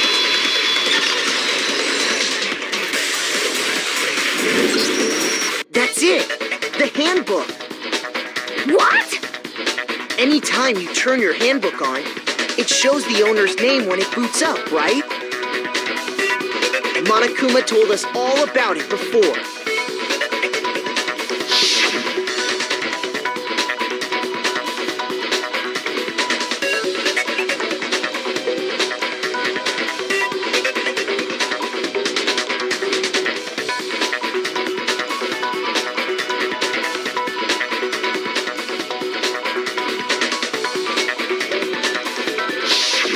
So all we have to do is check her handbook, and that'll clear up everything.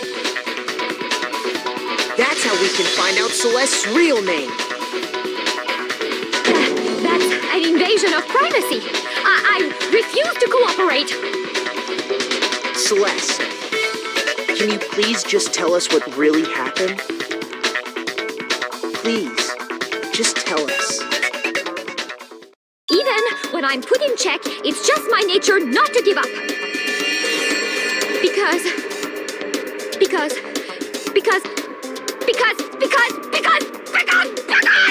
until the game's over, you never know what might happen! Fine then. Let me settle it.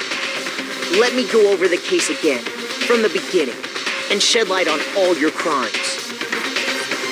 And that'll bring everything to an end.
The killer is you! Before anything, the killer persuaded someone to help carry out the murder.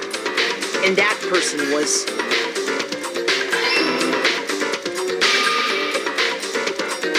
Hifumi. With an accomplice, the killer was able to execute a number of otherwise impossible schemes.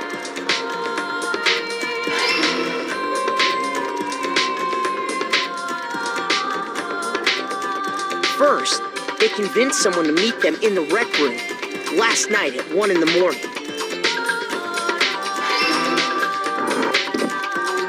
That someone they met with was Hiro. The murderous duo intended to pass Hiro off as the prime suspect. So when they met up with him, they drugged him, knocked him out, and stuffed him into the Robo-Justice suit.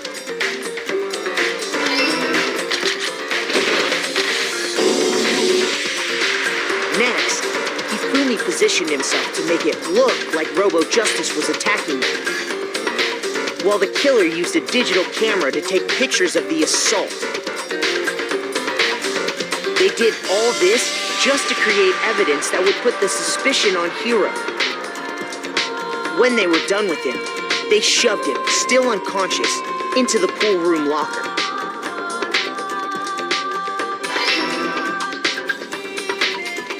And then finally, at 6 a.m., they moved into the murder phase of their plan.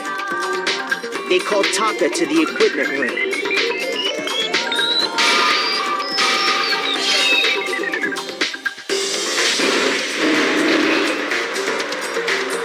And that's where Hifumi killed him, making it the scene of the first murder. murder weapon was Justice Hammer 4, which was left there in the equipment room.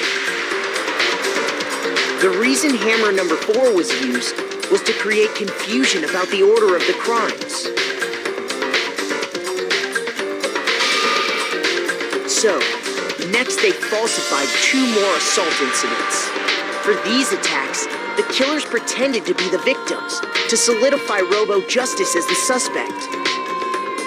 The first fake incident was the attack in the rec room. There, the killers wanted us to see Justice Hammer 1 and the Robo Justice pictures they'd taken. They wanted to make sure we bought the surprise attack story. The second fake incident was the attack in the library. This time, they planted Justice Hammer 2 and an injured Hifumi to sell us that story. With these 2 incidents, the killers were able to create a certain preconception in our minds that the suspect was increasing the size of the hammers and attacking people in order as they did. We fell right into their trap and started looking for the suspect based on that. But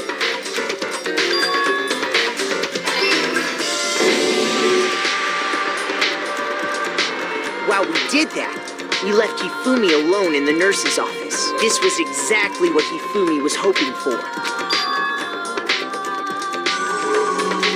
He took a blood packet from the refrigerator and Justice Hammer 3 and turned the room into a crime scene in which he himself had apparently been brutally murdered. He let out a scream to draw us back, and when we returned, that's what we found. Meanwhile, the other group that had been out searching found Taka's body at the same time. So when we heard the body discovery announcement, we naturally assumed it was for Hifumi. We left the nurse's office, and Hifumi once again took advantage of the situation. He simply got up and made his escape. When we learned his body had disappeared, we all rushed back to the nurse's office. And once again, Hifumi had the chance he was waiting for. This time, he snuck into the equipment room.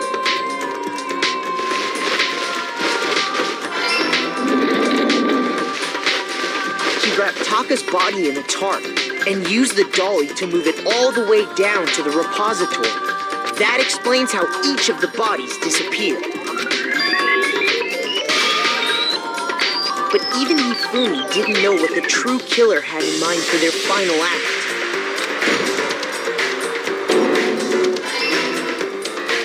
Their plan all along was to kill Hifumi and get rid of the one person who could betray them. And they did it using an ordinary, everyday hammer from the repository. That should cover everything that happened in this case. And the villain behind it all is...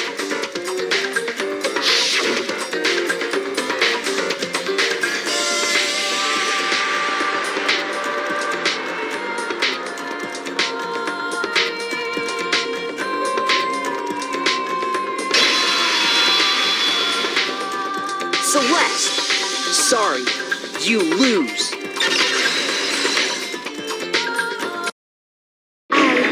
Lost? When was the last time I was forced to utter such words? They hang heavy around my neck. Then you admit it? You're the killer? Listen to you, trying to take charge, as if you're my private instructor. Celestia Ludenberg. Actually, no, Taeko Yasuhiro is fine. Taeko? So, you finally accepted it. I'm the kind of person, once I've lost, I don't like things to drag on. Interesting.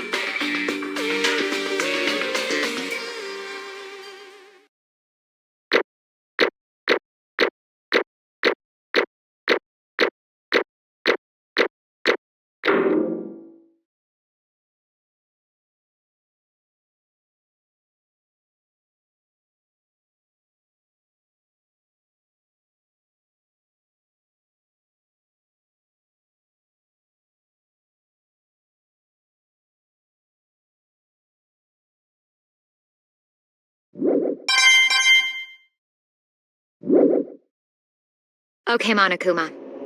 I'm ready to begin. Or, no, I suppose this is the end, isn't it? It is indeed the moment we've all been waiting for. Time to vote, okay? Okay. If you would, please locate your lever and cast your vote. And when the votes are tallied, who will become the blackened?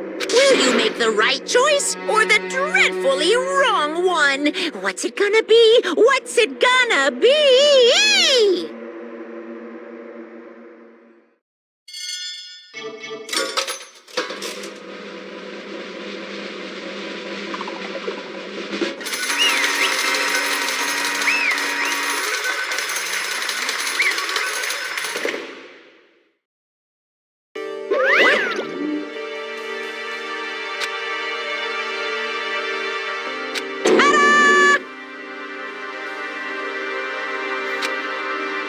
Honestly,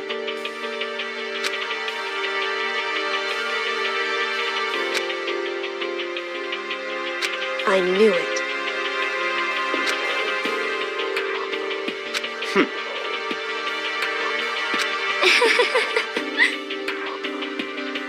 So then,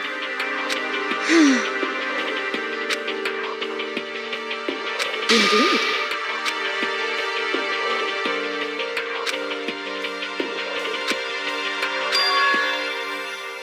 Say what? just a second. In other words, Indeed. I see.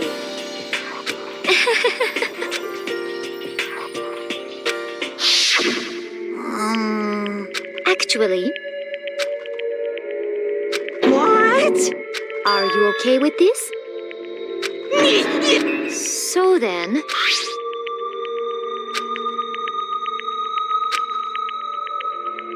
Damnation! Say what? as for me, as for me,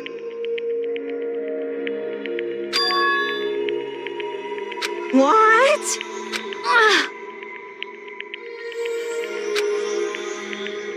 Damnation!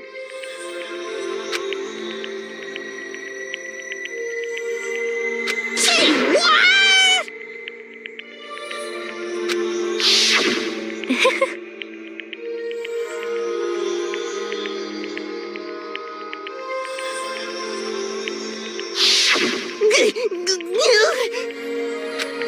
Completely unforgivable! most unfortunate. Actually,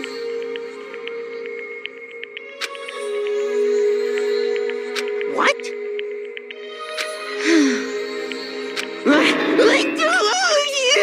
indeed. Completely unforgivable! Honestly,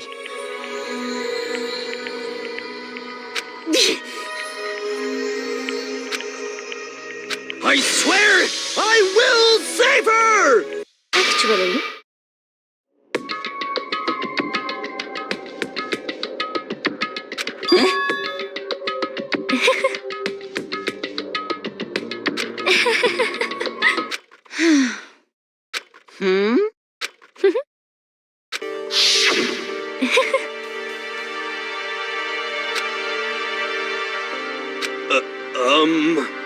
I see.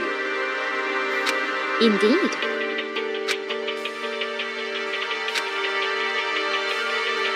But Let's see.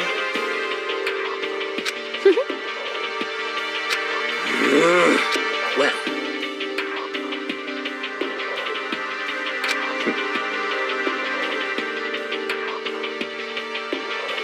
Are you okay?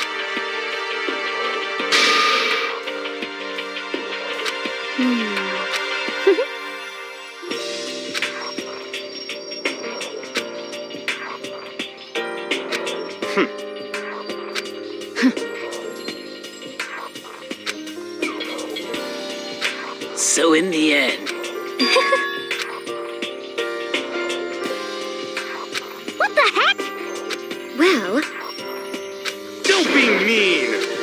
wonder about that. Why? What the heck?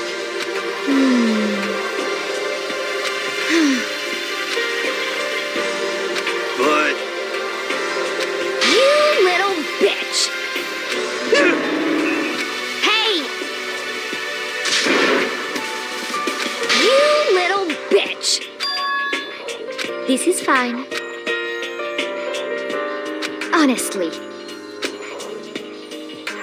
As for me, isn't it wonderful?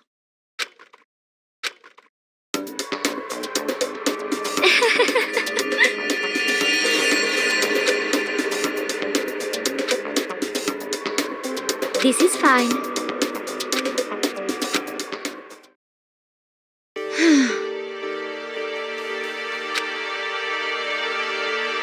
There is nothing to be done. Just the worst. Oh! Do you understand? What is this?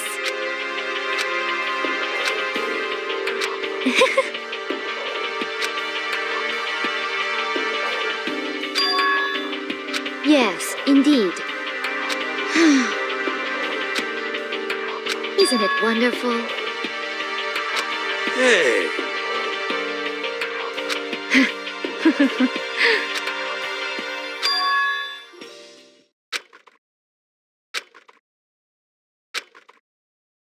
Thrills, chills, kills! Now then, I've prepared a very special punishment. Let's give it everything we've got. It's punishment time! I guess I'll let Kyoko hold on to this. What? Will it really give you the hope you're looking for? I can't say I ever saw it that way. Which is why, actually, it's not important. Well then, take care, everyone. Perhaps we'll meet again. In another life.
What are you gonna do?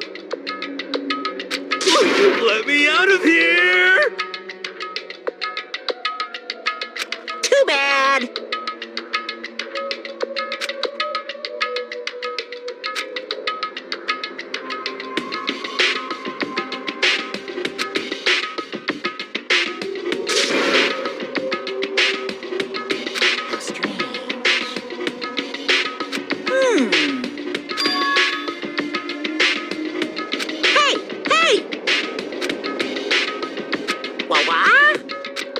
then, you...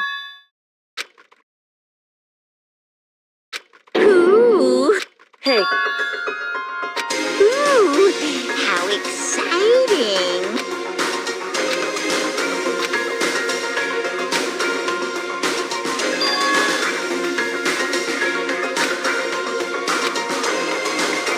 Hello. Well, see ya later!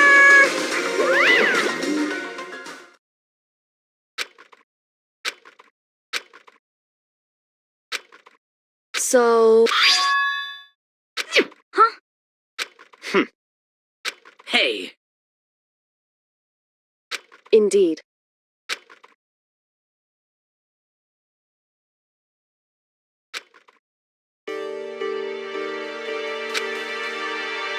Hey,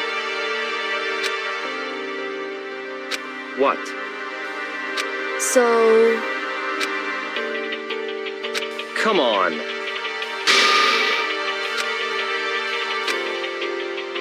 What?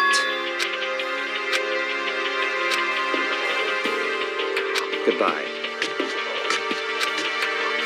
well then. Yo!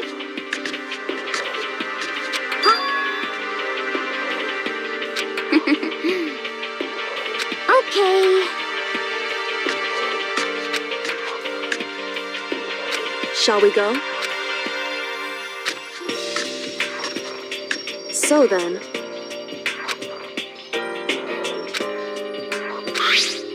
You really came.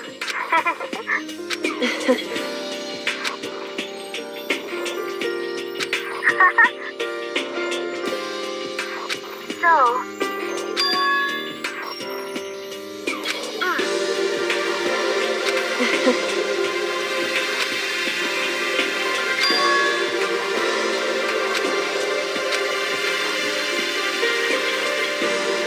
you... However... What?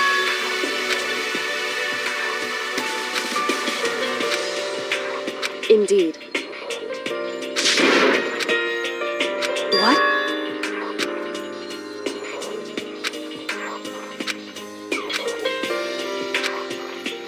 It's true. That's fine.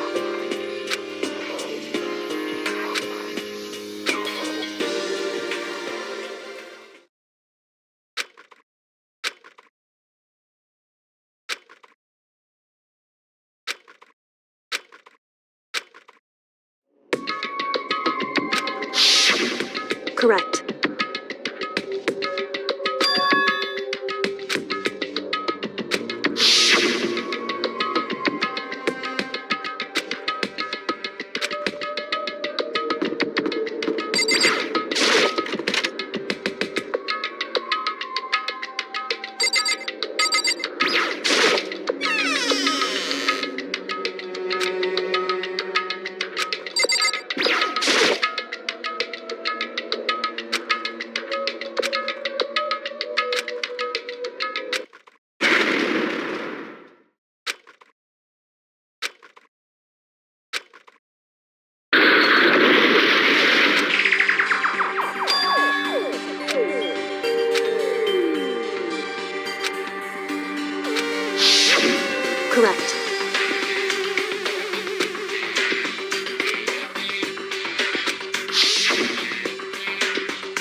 you think you're doing?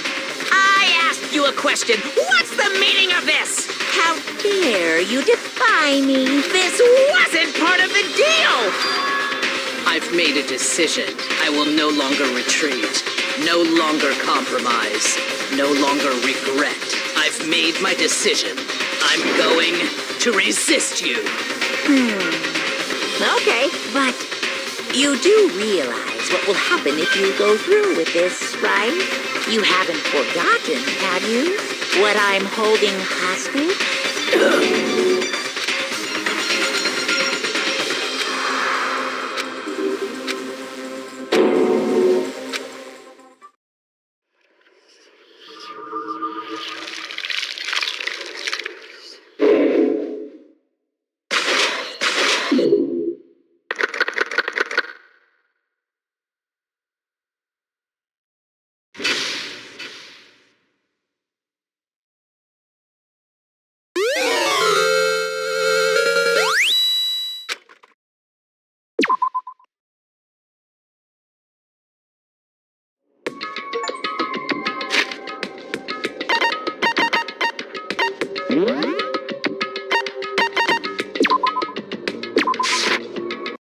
Danganronpa.